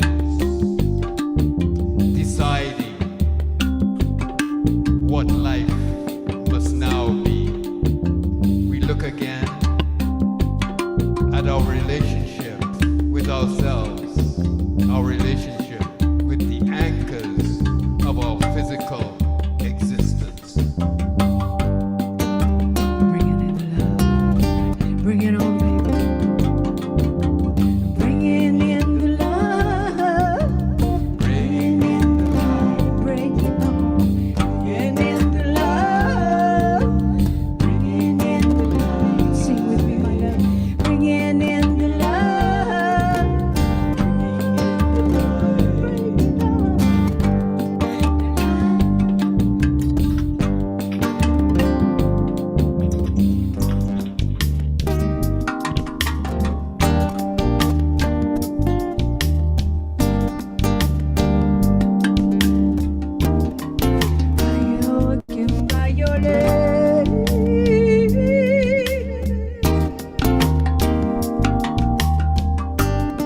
Let the angels guide us through our darkness, to darkness into light. Oh, bring the joy, the laughter, and the grace. The love force of the universe. Bring the angels.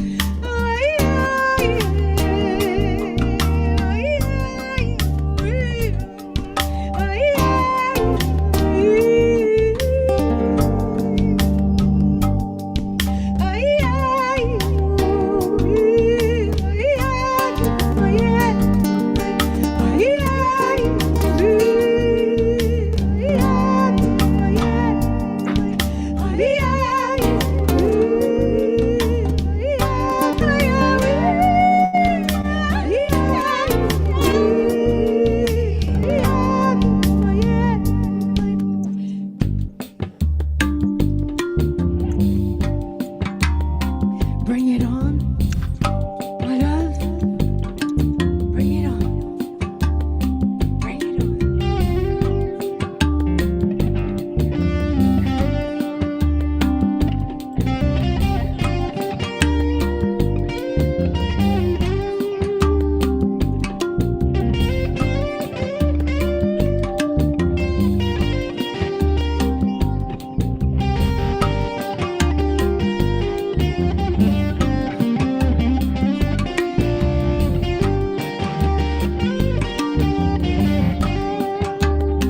Bring it on. Bring your love, love, love. Bring your light.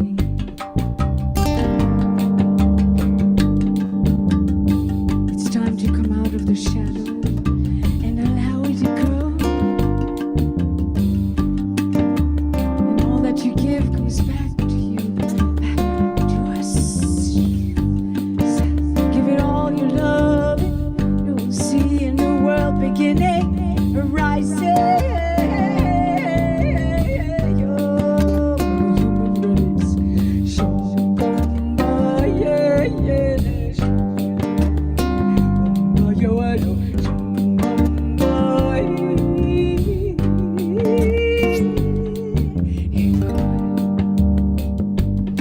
we bear witness to the challenges of our brothers and our sisters, observing from a distance, nearby or far away, to move beyond reaction, beyond shock and consternation, acknowledging the wounding to a part of our greatest self, reaffirming our oneness, our connection with all of life. From the heart, we seek to soothe, to engender resolution through love and compassion, to stand without our trappings, to remember simply we are loved. Yes, we are. We are loved. Yes,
I love watching everybody moving and grooving and just dropping in as we are bringing in the love. Thank you so much, beloved Fanny and Vigarian. They're going to close out our show tonight. A reminder that you can find out more about them. You can book them by going to starchild.ca. CA is in Canada. Starchild.ca. And the phone number is right there, and how to reach them is right there. And thank you so much, beloveds. And we will be with you a little bit later on in the evening to close out the show. Thank you. Much love. I'm going to bring Gary back up because... Gary left. Oh, Gary left. All right. I'm not going to bring Gary back up. What I am going to do is play a video with Gary and his partner, Hope. They are traveling all over the world. They've actually been on my show a couple times. I've been with them in person in Ashland, Oregon. And she really has some beautiful things to say also on tonight's theme. So here's Gary and his partner, Hope Fitzgerald.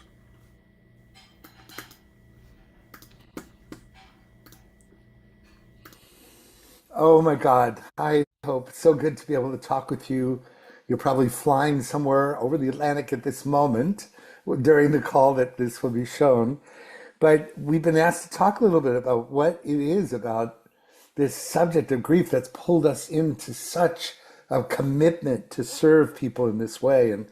And I guess I want to start with saying that, I've become, after 25 years of the release of Graceful Passages, which is the work that many people know about, and what we realized was that there's a subconscious wiring that is part of being in this culture that automatically disqualifies our engagement when the DG word, the grief and the death and the loss words are mentioned, right?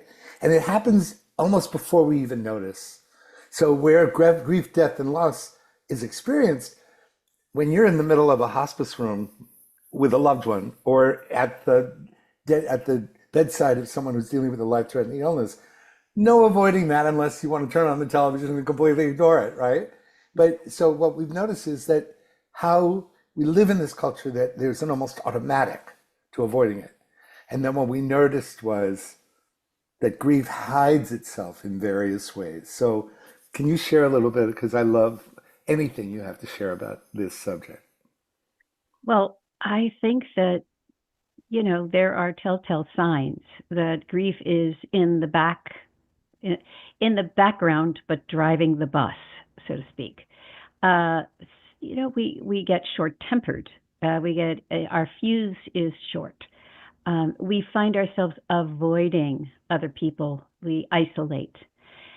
And part of the reason for that, I think, is that there's no real safe place for us to share our grief. And if somebody came up to us and we are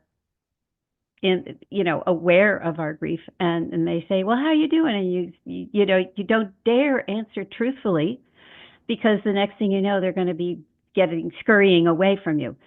And so people can't often handle another person's grief because they can't even handle their own.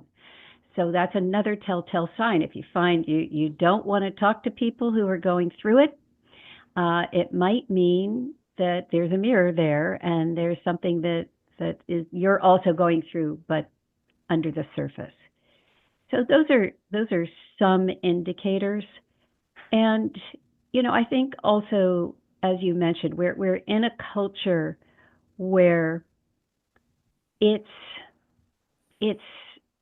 subliminal and overt that we avoid aging and our end date and all of that. Our culture is so focused on youth, and it always has been. I mean, it has been since we grew up, let's put it that way. So there isn't a lot, there isn't even a lot of respect for people who are at that, last quarter or last third of their lives, unlike other cultures. And so it's so people, I think, find themselves navigating this quite on their own. And yes, there are grief groups and things like that. But what tends to happen is that I see grief as a river, as a moving entity that eventually will lead to the sea. Now, that doesn't mean you don't have any trace of grief left, but there is a movement involved. But grief can turn into suffering when it starts to cycle, like it gets caught in that eddy in the river, and it can't quite get out of it. And it's that cycling that we address in our work, and one of the key components to addressing it is, first of all, to pay attention to it, give it the time and space that it deserves, turn into the grief, so to speak. And the other is to apply compassion to ourselves. This is where the infinity wave comes in handy. It's chock full, infinite compassion, infinite love. And when we allow ourselves to receive that compassion, that stuck cycling kind of breaks and the dammed up waters can flow again. So those are some of the things that I've found to be helpful and telltale signs that something needs to be dealt with. Yeah, yeah. One of the things I've been noticing, specifically around the grief I'm feeling around the country I thought we were, and of course all things pass, and everything's happening in a way that's kind of shocking, but around how quickly. But one of the things I've noticed is when I lose my ability to track grief, it's all of a sudden I'm in a kind of solipsistic, self-absorbed me. I lose track of the experience of feeling held by something larger. And so one of the tenets of our You Awake program that we've developed, Graceful Passages from Grief to Gratitude, is I lose the ability to feel like something larger is holding me. And suddenly that's another sign. Because it turns out it's unsettling and it causes suffering when we start to delude ourselves into thinking we're alone. And that also what comes with that is a shunting of our sensitivity to suffering in general, not only of others, but of ourselves. We just want to kind of circle our wagons. And that's also what I've noticed for me is it's very dangerous to let those kinds of automatic responses, which is the personality's decision to want to try to protect itself. Great. But I found that to be a new thing that I've noticed under the radar that's happening to me. That, wait a minute, am I experiencing suffering for a good reason? I think that I'm alone. And it's dangerous. Well, that river that I spoke about is a river of all the grief, everyone's grief. It's not just our grief. And so when we have the courage to go on that ride, to get in the river and let it have its way with us, we're riding with everyone else. And through time, I see it as a great human course. It's actually quite beautiful to allow ourselves to get in it. Mm. And that's one of the things I love about in the workshop that we've developed. It's called the chrysalis process. We've developed these 4 stages that we do both live and online. You can check it out on our site. But one of the things I love seeing is when we soak ourselves in the river and surrender and unburden ourselves with the things that we didn't even know were bothering us, everything starts to feel a little differently. And then what emerges is this rightful reclaiming of our place in the field, in the unlimited field. And lo and behold, ultimately what that yields forth is the natural state of gratitude for being alive, right? Just for being alive. And it's what I love seeing in our work is that people start to awaken to their purpose. And it can happen even with a little grief. It's like not only the big ones, right? And so I love being on this journey with you, Hope. And the work that you mentioned, the Infinity Wave, is I just want to really emphasize that book is really impactful, and the work that you do, and the Monday nights that you offer on your workshop. I mean, you do channelings, you do medium, you do interviews, you do so many things. So I would just want to encourage, as a fan of this beloved soul that I'm so grateful to be in collaboration with, she offers these free and sometimes paid, very minimally paid events for her Monday night meditations and all that. So check her out at spreadinfinitehope.com. So had to do a little plug with this, but I think we're close to anything last comments about, because I'm going to have a chance to speak tonight, but just anything you want to share around what, what drives you, what gives you the most fulfillment about this before we sign off. Well, I find that most people are really, really good at giving, and especially the big time givers sometimes have a hard time receiving. And that is the beauty of the infinity wave, that whatever you're giving out, that figure eight of flowing water, you're sending it from your heart to somebody else's heart. It's coming right back. And so this sense of feeding oneself while feeding somebody else is extremely fulfilling for me. Just we all need to bathe in it. We all need to be the conduits of that, because it helps us do our work better in the world. And there, right there is it. That sense of purpose, that sense of service, that sense of doing what we came here for is the greatest high of all. And that's one of the things I love about you, Scott.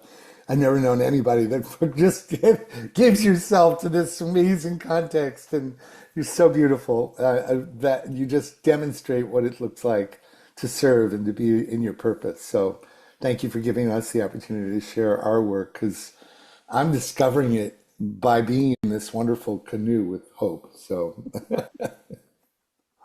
thank you. Thank you so much, Hope, for being with us. And Gary will continue talking on the show live. Thank you, guys.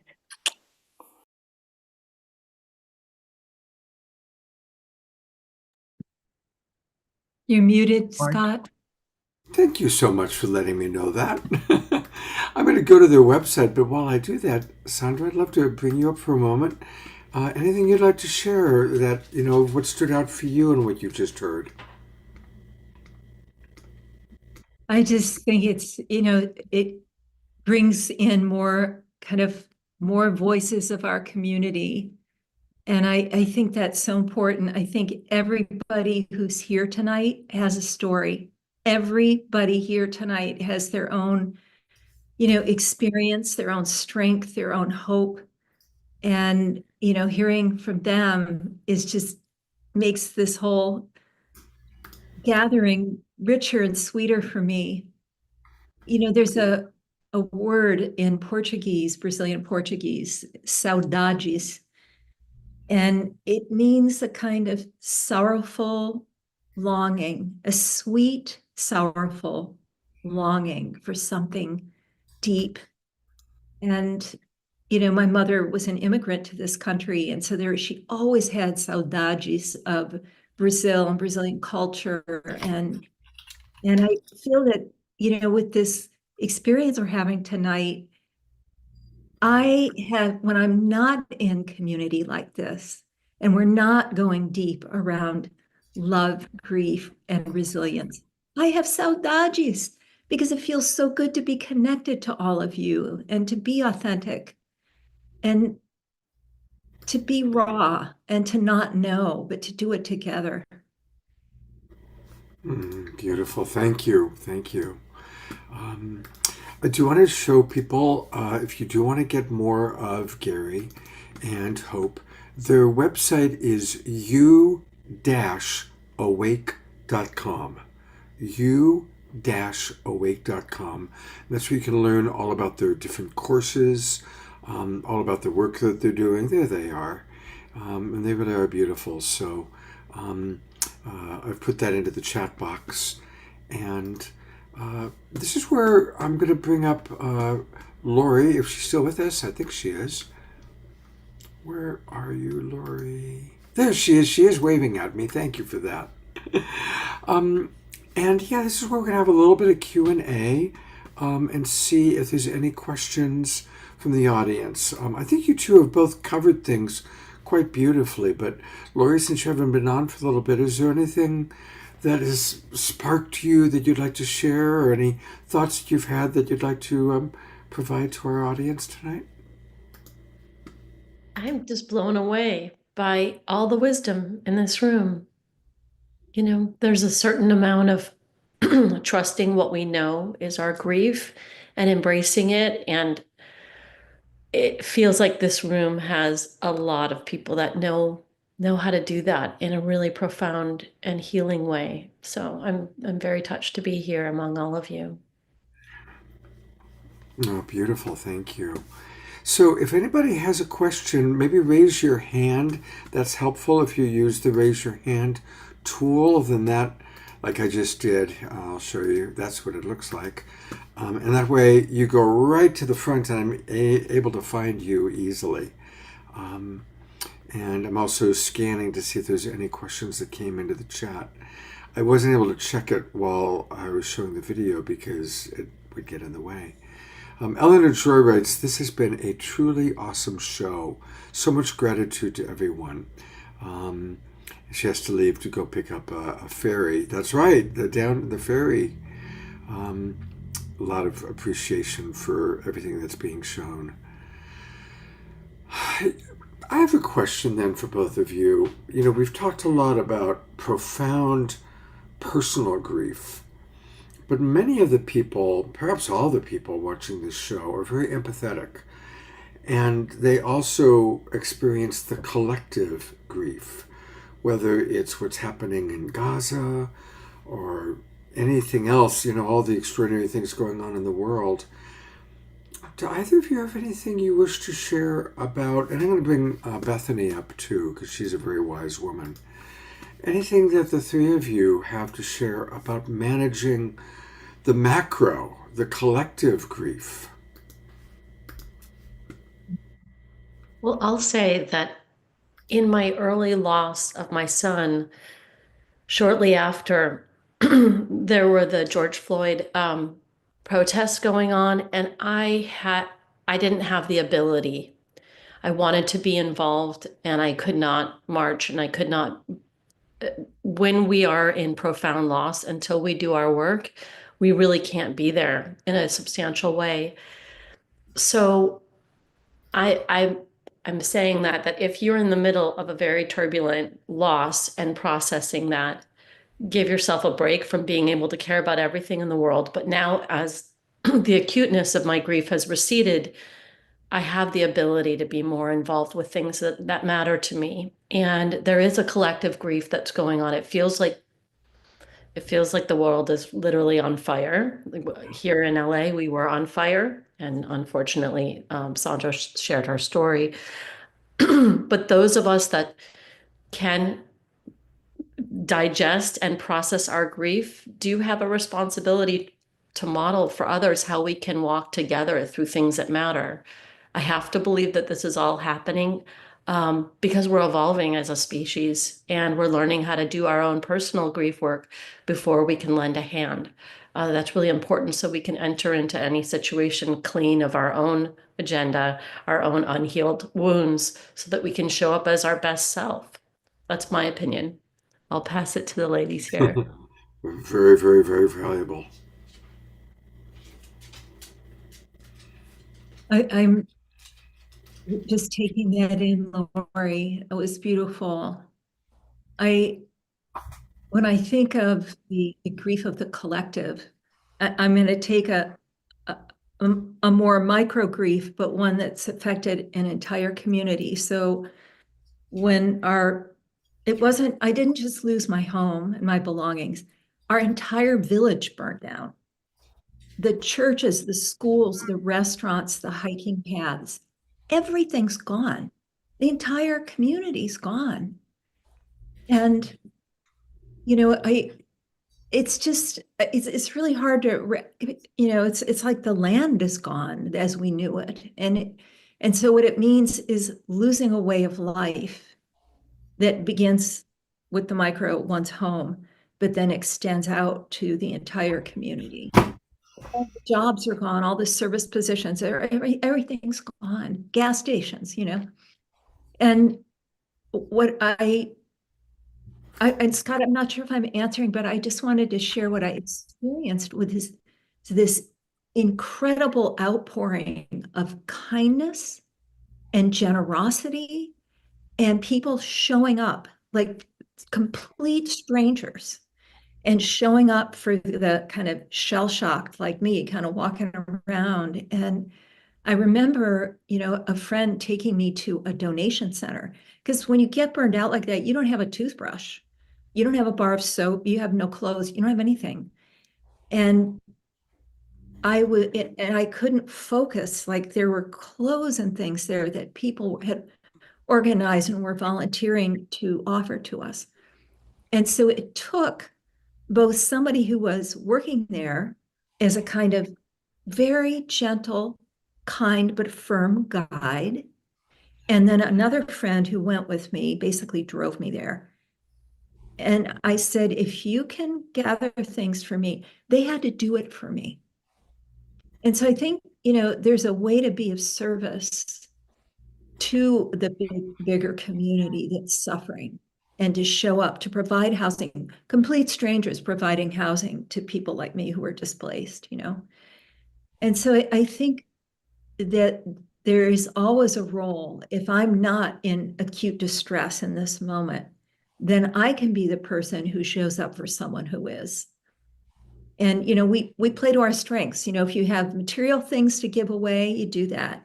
If you don't, but you've got time and you can show up and be that service person, you play that role.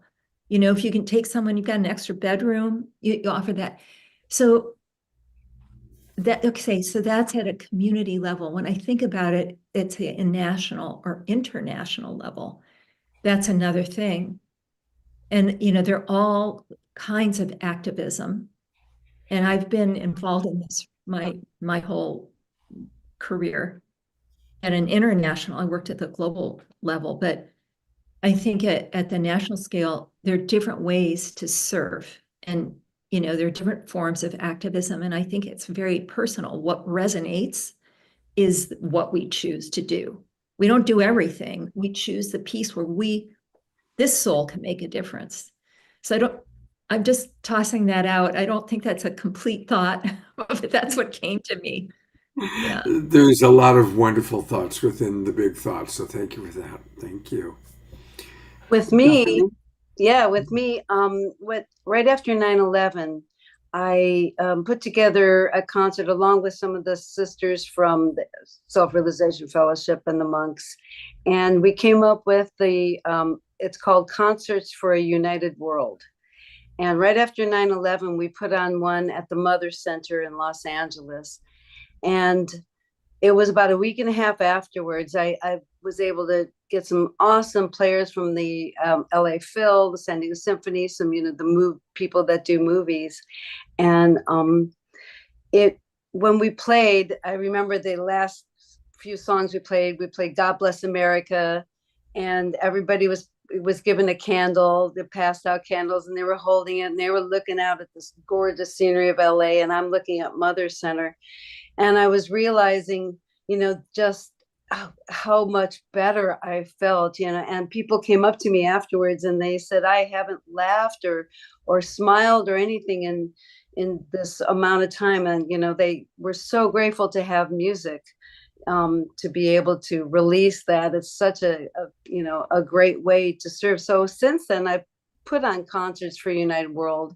They've been held mostly at SRF venues. In fact, on my website, I have joyfulviolinist.com is my website. And there's a tab there that says Concerts for United World, and it shows you a little bit of it. But it's just amazing how it brings together communities and people and how it heals, how well it heals, you know, people that have been affected, even if they're not affected directly. I mean, with the fires, you know, everybody was, I could see the denseness of the fear and you know, just to have that music be a place to go, and the concerts, that was how I did it. Beautiful. Thank you so much. I love that all of you are very involved in Self-Realization Fellowship, by the way. I have a theory that Yogananda, it brings us all together. I would say that 80% of the significant people in my life have a connection to Yogananda. It really is like he's the great networker on some level. So, thank you, everybody, for those beautiful, beautiful sharings. And I'm going to go to Omashar. And I also want to just acknowledge all the beautiful messages in the chat box. I was just reading about Karen S. And what she's gone through. So, so many people here have gone through pain. Diara, thank you for pointing out, just helping people with shock, people who, so many people that I know that are hypervigilant because they didn't have a safe childhood growing up. So, there's so many different forms of trauma, and we're learning all about trauma through Gabor Mate and amazing leaders like that. And so thank you, Sandra, Lori, Beth, for just sharing your wisdom and your tools with us tonight. It's been very, very profound. And I am going to go to our beloved Omashar for his second song of the night. There he is. There's our man. Well, if you're going to do that, hang on. I always have Yogananda on my desktop. And so I can pull that up real quickly. Let me just go to my images. And I always like to use this photo. Where are you? He's on my desktop. I just have too many things on my desktop. Well, all right. Go ahead, go to the song, and I'll pull it up afterwards.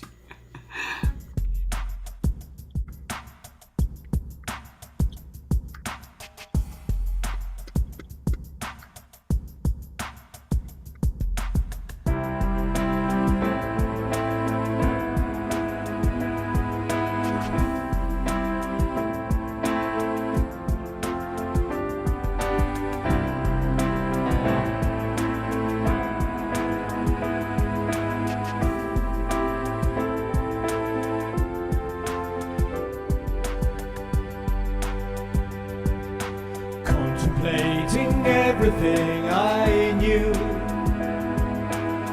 seems as though there's not much left that I would hold on to. Contemplating what is pure and true, sun and moon and stars and light and earth and water too. 'Cause we are rising, soaring, flying, living life so free.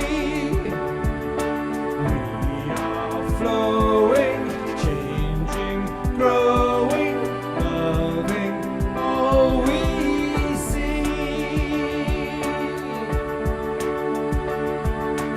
Got to know we're coming home again. Open hearts and open minds and open doors and loving friends. Got the one who's standing by you now. Destiny is in our hands, so leave the density behind. We are rising, soaring, flying, living life so free. We are flowing, changing, growing, loving all we see. Turning to the face of those who need the light of truth to help them turn the other cheek and turn around. Lift each other up into the highest point of view so that together we can move to higher ground.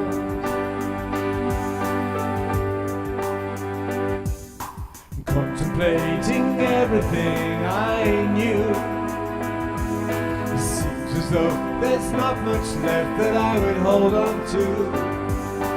Contemplating what is pure and true, sun and moon and stars and light and earth and water too. 'Cause we are rising,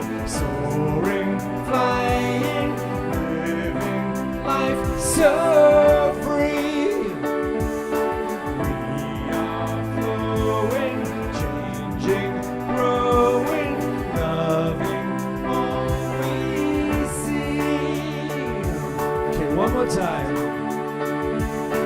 Turning to the face of those who need the light of truth to help them turn the other cheek and turn around.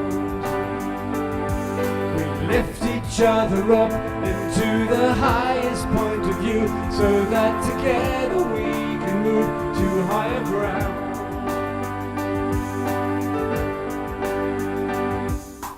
Contemplating everything I knew. Seems as though there's not much left that I would hold on to.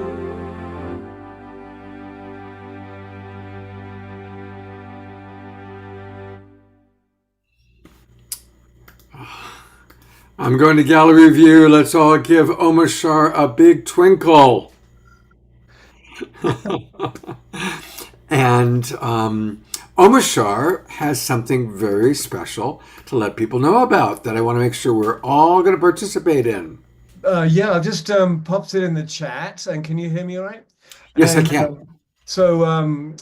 Humanity's team, who carries this program and is streaming it right now, have invited me to play for an hour and talk for an hour on this Wednesday at 9 a.m. Pacific. And I'm just going to do this thing. And where is it? Can we see this? Almost. There we go. Yes. So this is moi. Look at that. So with beautiful Charissa Sims and Accessing the Sacred Heart, I used to tour a workshop around the world called Accessing the Sacred Heart, creating a unified field through song, meditation, and collective intent. And so I'm blessed with an hour on Wednesday. So you go to humanitiesteam.org, O-R-G, and you click on live events, and you can watch it streaming for free on live events. And stop the share. Yep, come on, stop the share. There we go. My computer's a bit slow. Yes, indeed. So thank you, Scott. And so I'm really happy to be a part of that and to know that they carry this program right now as we are talking, as that crazy background is getting is distracting me. So yeah, have I said enough? Never. We want more. You want more. So I'm really looking forward to it, but a part of me is nervous because we've all, I've come through a state of a lot of grief and being really broken down and building myself up. And so there's a part of me which is fully confident to be eloquent and speak and play. But this Wednesday is going to be completely off the, there's going to be no script and we're going to kind of do it live. And I'm nervous about it. There's a part of me which is still rebuilding my confidence. And so I'm just speaking it out so that it doesn't exist for me anymore. So we all want to make sure that we are there to watch. And again, it's Wednesday morning, this Wednesday the 19th at 9 a.m. Pacific time. Wednesday morning at 9 a.m. Pacific time. They should put that on the poster so that we have it all in one place. But the Sign Network will carry it, which means that you could also watch it just by going to my Facebook page, the Love Coach Academy, or Global Peace Tribe page. Those will all be carrying it. Or go, of course, straight to Humanity's Team so that we can be in the Zoom room. Is there a Zoom room link? I'm not sure. If there is, I'll find it for you. But I don't know if that is a Zoom room morning. I don't have that information right now because I wasn't prepared. So do me a favor, if you can find out, because on Monday is when I'll send out the replays for this week's shows, and I will definitely want to put the information into that email. Thank you. Thank you. Love you all. It's been an amazing. Love you. Yeah. Love you, Omashar. Thank you. All right. So I'm going to play a video from another gentleman that Gary referenced me to. And I did a pre-record with him. He's extraordinary. His name is Jeff Partnow. And he was an Episcopalian minister who then for 20 years was highly paid to work with some of the leading Silicon Valley entrepreneurs And now that he's retired, he's taking what he used to charge $2,000 per person for, he's giving it away for free. So I want you to watch the video, and then I'm going to take you to his website because he's a very special human being. And again, you know, we need tools. We need tools for grief, tools for resilience. And this fellow Jeff is providing an entire course free of charge to help us navigate life. So with no further ado, it's my pleasure to introduce you to Jeff. So we are here with Jeff Patnode, who I just learned actually lived in Tiburon, which is where I now currently live, but now he's in Virginia. And Jeff has an extraordinary background. He came to us referred by Gary Malkin, and he has done everything from being an Episcopalian minister to training, I imagine, a tremendous number of corporate executives in the areas that we're talking about today: resilience, grief, and fundamentally love. So welcome to the Global Peace Tribe, Jeff. Thank you for being with us. Thank and you. I'd love to just start right off the bat. What is a tool that you've personally used when you have been facing maybe some of your hardest times in life? Well, the Habits of Heroes is a program that I developed based on my own experience and mentors that I've had over my life. And it's for the purpose of teaching mentors how to be there for their people. And about 15 years ago, I looked online for a course on mentoring, and all I could find was summer camp or Boy Scouts or doing this, but no one was talking to the corporate audience about what it meant to be a mentor or how to be a mentor.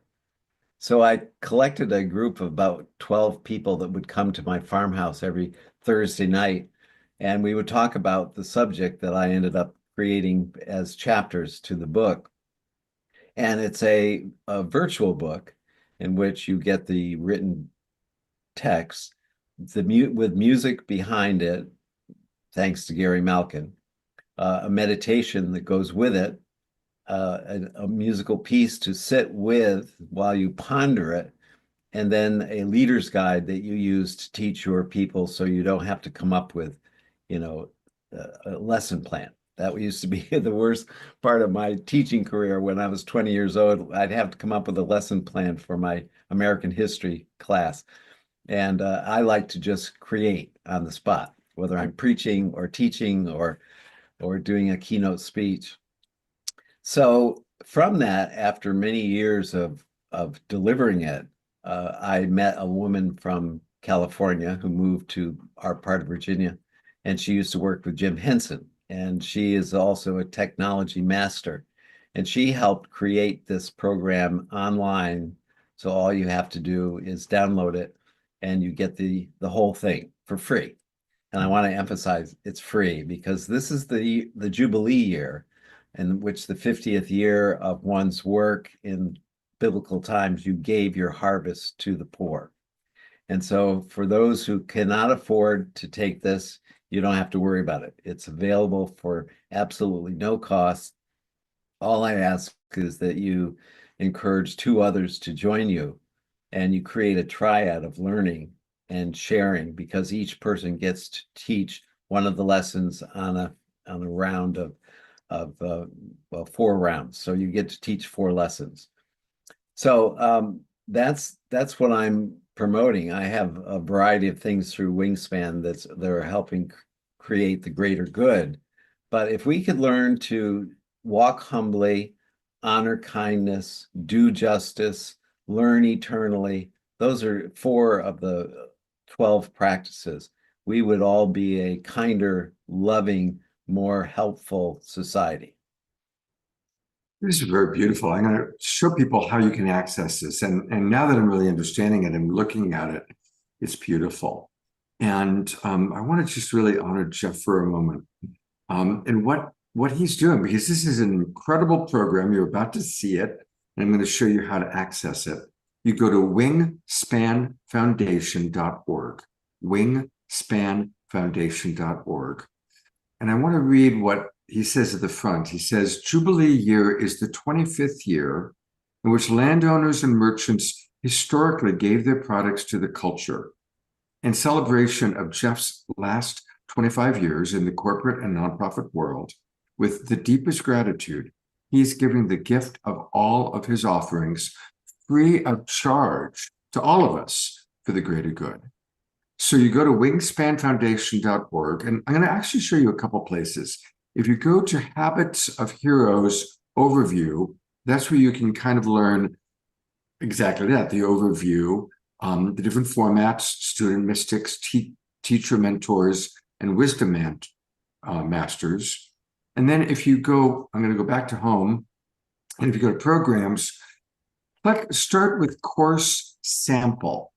And this is where, and then you click it, and this is going to take us to the first of several practices, and they're all beautiful. So we're going to start with the first one, how to show up. And then it's this opening one is a 12-minute video, and it's a beautiful video. Like he said, very beautifully produced with beautiful music, easy to listen to. And this is where we start practicing and learning and growing.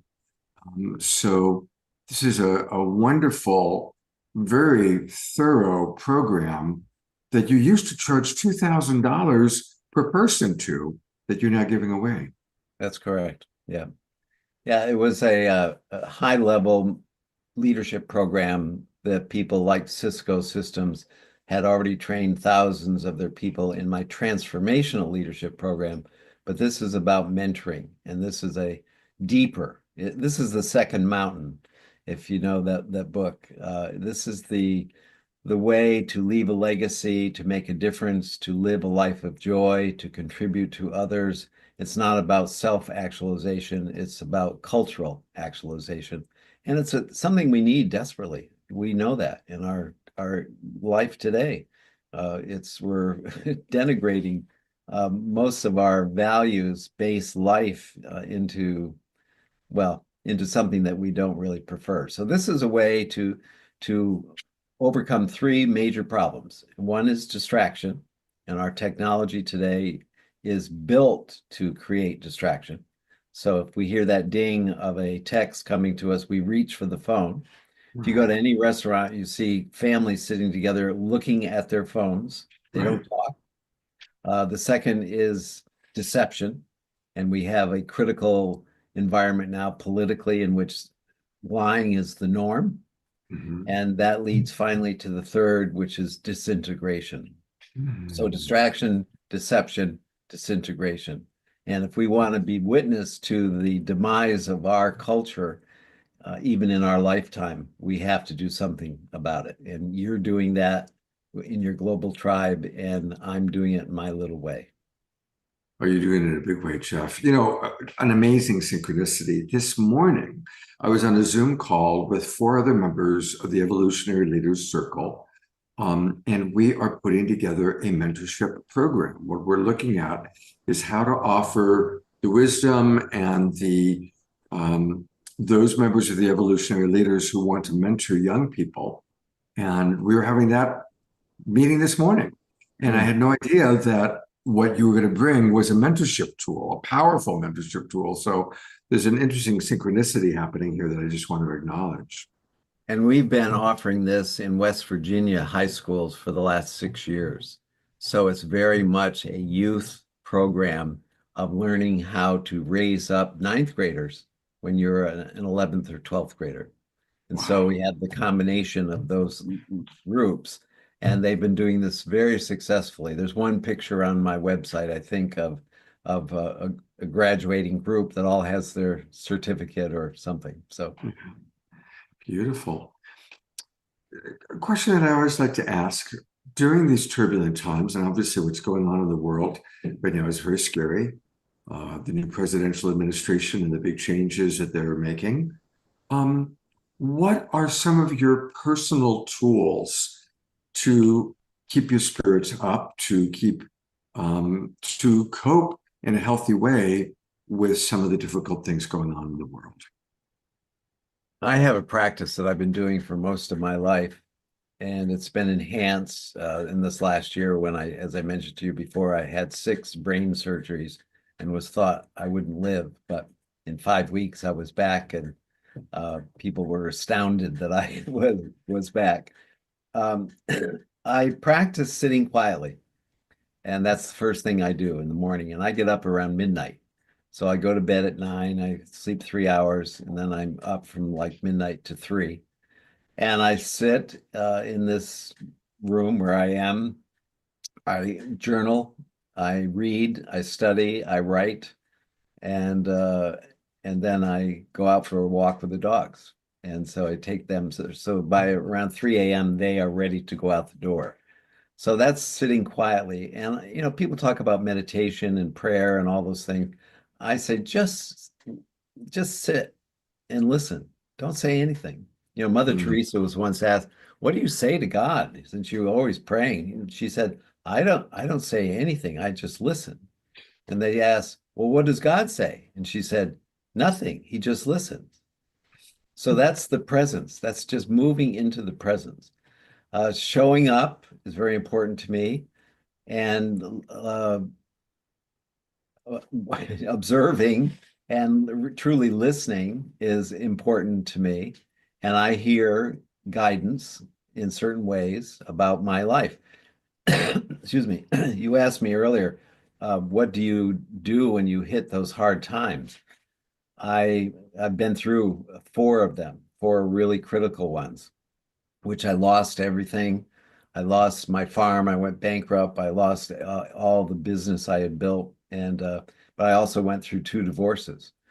And those were very difficult times, and being separated from my children and, those things. So I have had to learn resilience and be optimistic and believe that there is hope and good things ahead. And that's always turned out. You have to really let go of control and trust in the process. So then I get to what I call the upper practices of doing justice, loving, giving gratitude, loving my family, walking humbly, learning eternally. They're not in order, but those are the ones that I'm thinking of currently. So I'm always in the process of learning. I'm reading David Brooks right now. His book, Second Mountain, is fascinating, but I also read Richard Rohr and his book, Breathing Underwater. Tremendous work. So I have to be constantly stimulating my mind of new thinking. And that's coming from people like those 2 who are such mentors of all of us. Well, thank you very much. What an inspiring few minutes we've just had. And waking up at midnight,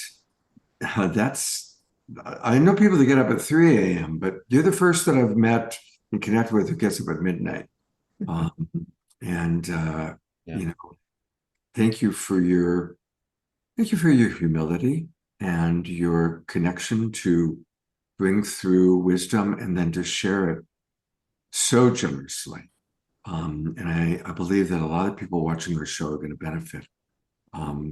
Just one last time, everybody, what you're going to do is go to Wingspan Foundation, and it's a beautiful offering.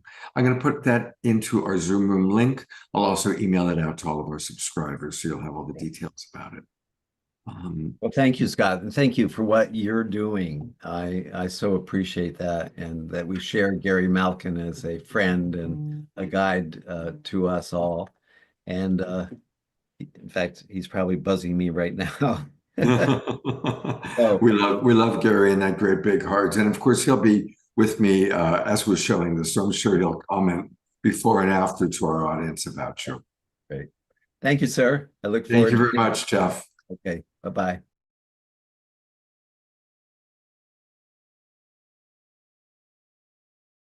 Microphone. Yep. What an amazing human being. And I see that some of you already started taking a look at his website. And it really is, please write it down, go visit it when the show's over, and take advantage of the wisdom. Again, it's wingspanfoundation.org, and just tool around. It's an incredible gift, filled with wonderful, wonderful tools. Well, we are in the final moments. We're going to have Fanny and Vigari closing us out, but I want to bring my wonderful co-host and dear friend back up one last time. And something that I didn't want to make a big thing out of it, but I didn't know that Sandra's birthday was July 28th. And when she said that, it was like a lightning bolt. My wife, who passed away, her birthday was also July 28th. So something about that date, beautiful, angelic souls and very special beings. Yeah. Sandra, any final thoughts that you'd like to share tonight? I just want to share the sweetest thing that happened a couple of days ago. Someone I don't even know that well, who works with children, brought me these 3 letters from little kids. I don't know if you can see. Yeah, dear Sandra, I'm sorry. I'm sorry that you lost your house. It is so sad that you lost everything. I hope you find a new good home. Sincerely, Vicky. And there are 3 of these. I won't read them all because they're similar, but each one has the house on fire and then the good house. This one wishes that I find a bigger and better home. I love it. And this one is titled In the Future. And there's this beautiful house and this woman lying on a chaise outside. And I read these and I started to cry because it was just the purity of these beautiful wishes and drawings. And I guess, so for me, it's these very small moments. These small moments of connection and sweetness and kindness and generosity. And it doesn't fix everything, but if I'm in the moment and I let that in, it just makes my world right. It fills me up in a way that I can't fill myself up. So that's it. Beautiful. Well, I want to remind people that if you feel so inspired, Sandra does have a GoFundMe, and I know many of you have already contributed to her GoFundMe, but she still needs a lot of support. So I'll put it into the chat box. Also, for anybody watching on Facebook or YouTube, just open up GoFundMe, and if you put in Sandra Fire, it comes right up. Sandra, Sandra, although she pronounces it Sandra. And if you put up Sandra Fire, you'll find it right away. And I really want to invite everybody to, I'm going to copy it right now. There's also a QR code. So there's a good way to do it.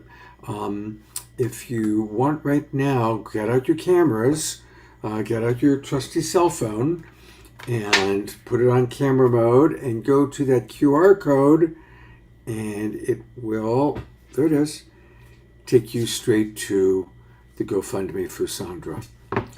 So that's a wonderful way that you can support her. Absolutely.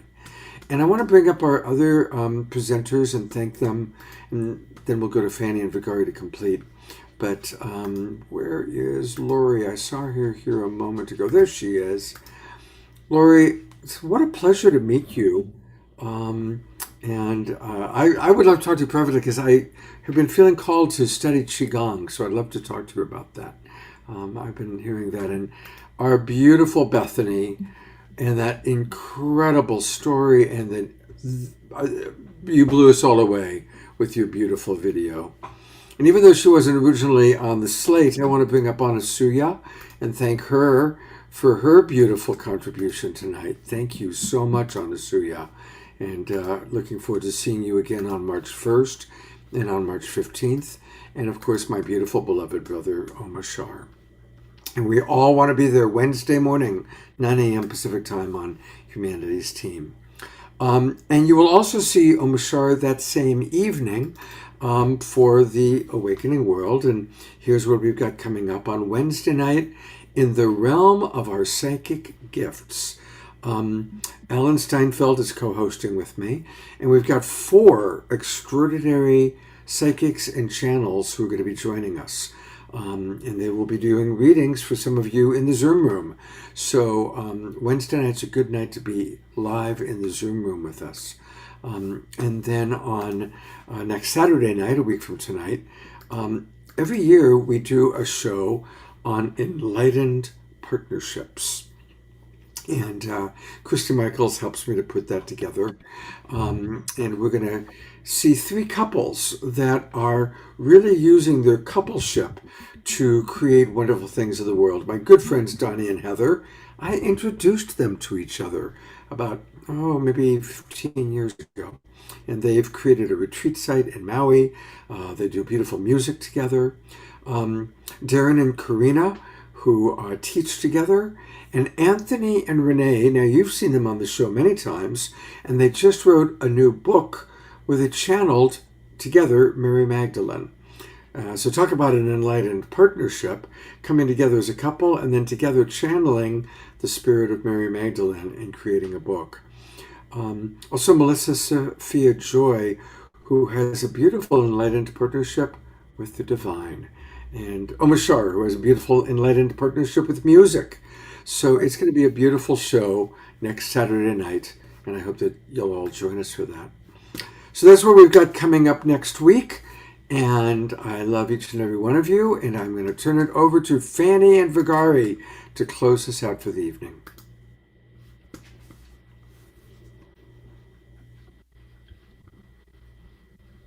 Oh, so wonderful, so touching, so moving, so special tonight. Thank you so much. This song is called Shades of Love, inspired by the great Alex Gray.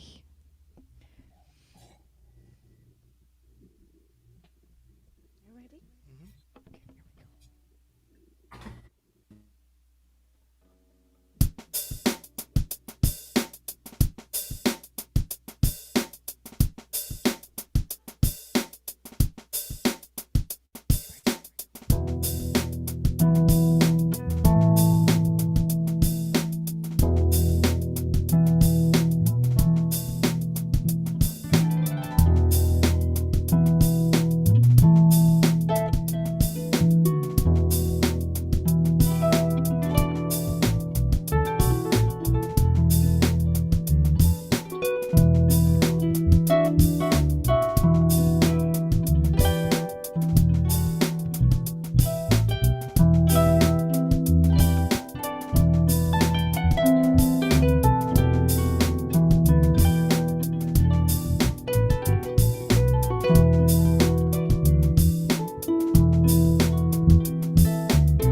It's time for a love revolution. It's time to be love in our connections. It's time to raise our vibration. It's time for human ascension.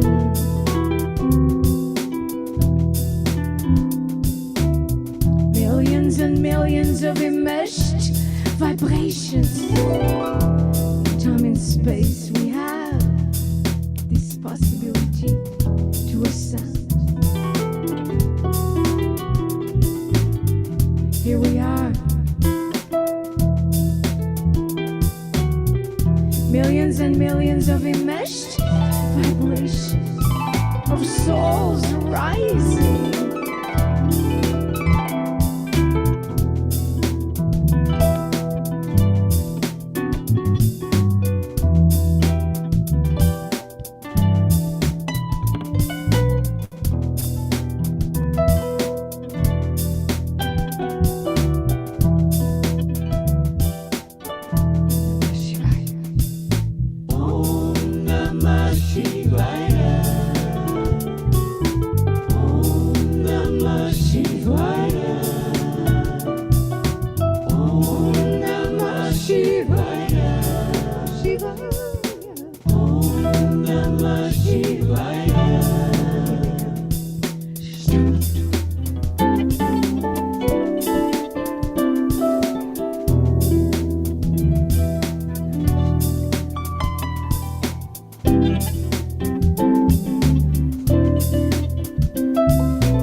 cosmic possibility to ascend and to have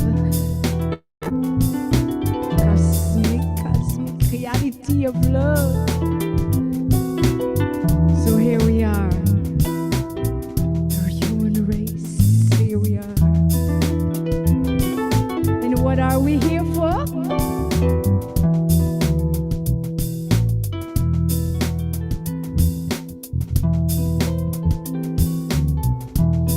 Why are we here? To raise our vibration, to bring love, the only reason, to bring along love and evolution, as we are millions and millions of enmeshed vibration.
It's time to uplift each other, to love our brothers and sisters. It's a cosmic, it's a possibility.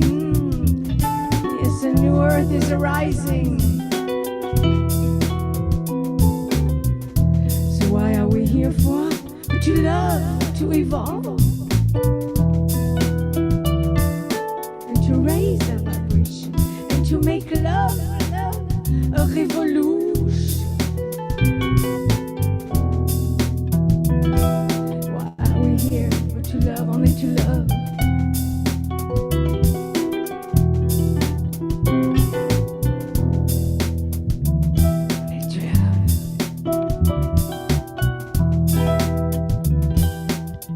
Only to love.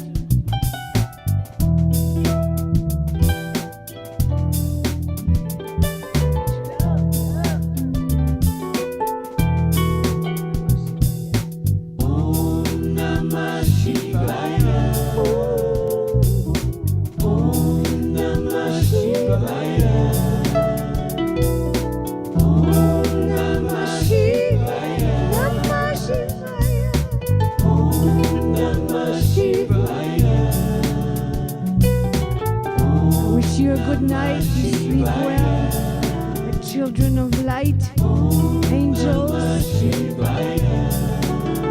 We'll meet you in the dreamland. I know that all is well, all is good. Thank you for being here, sharing this experience of heaven on earth and all the colors.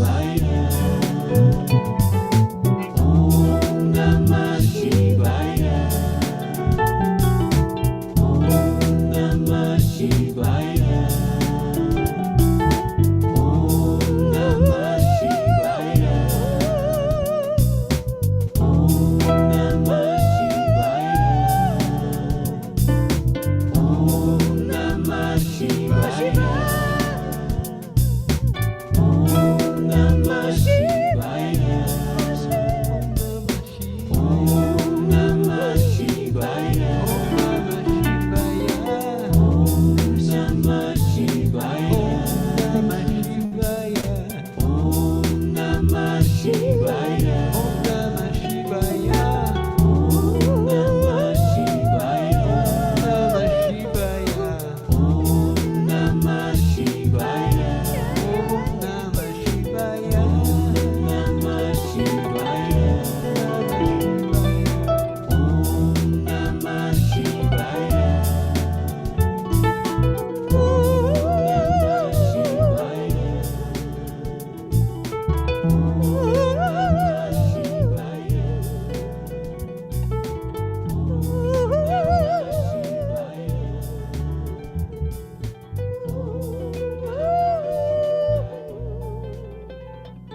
Going to gallery view.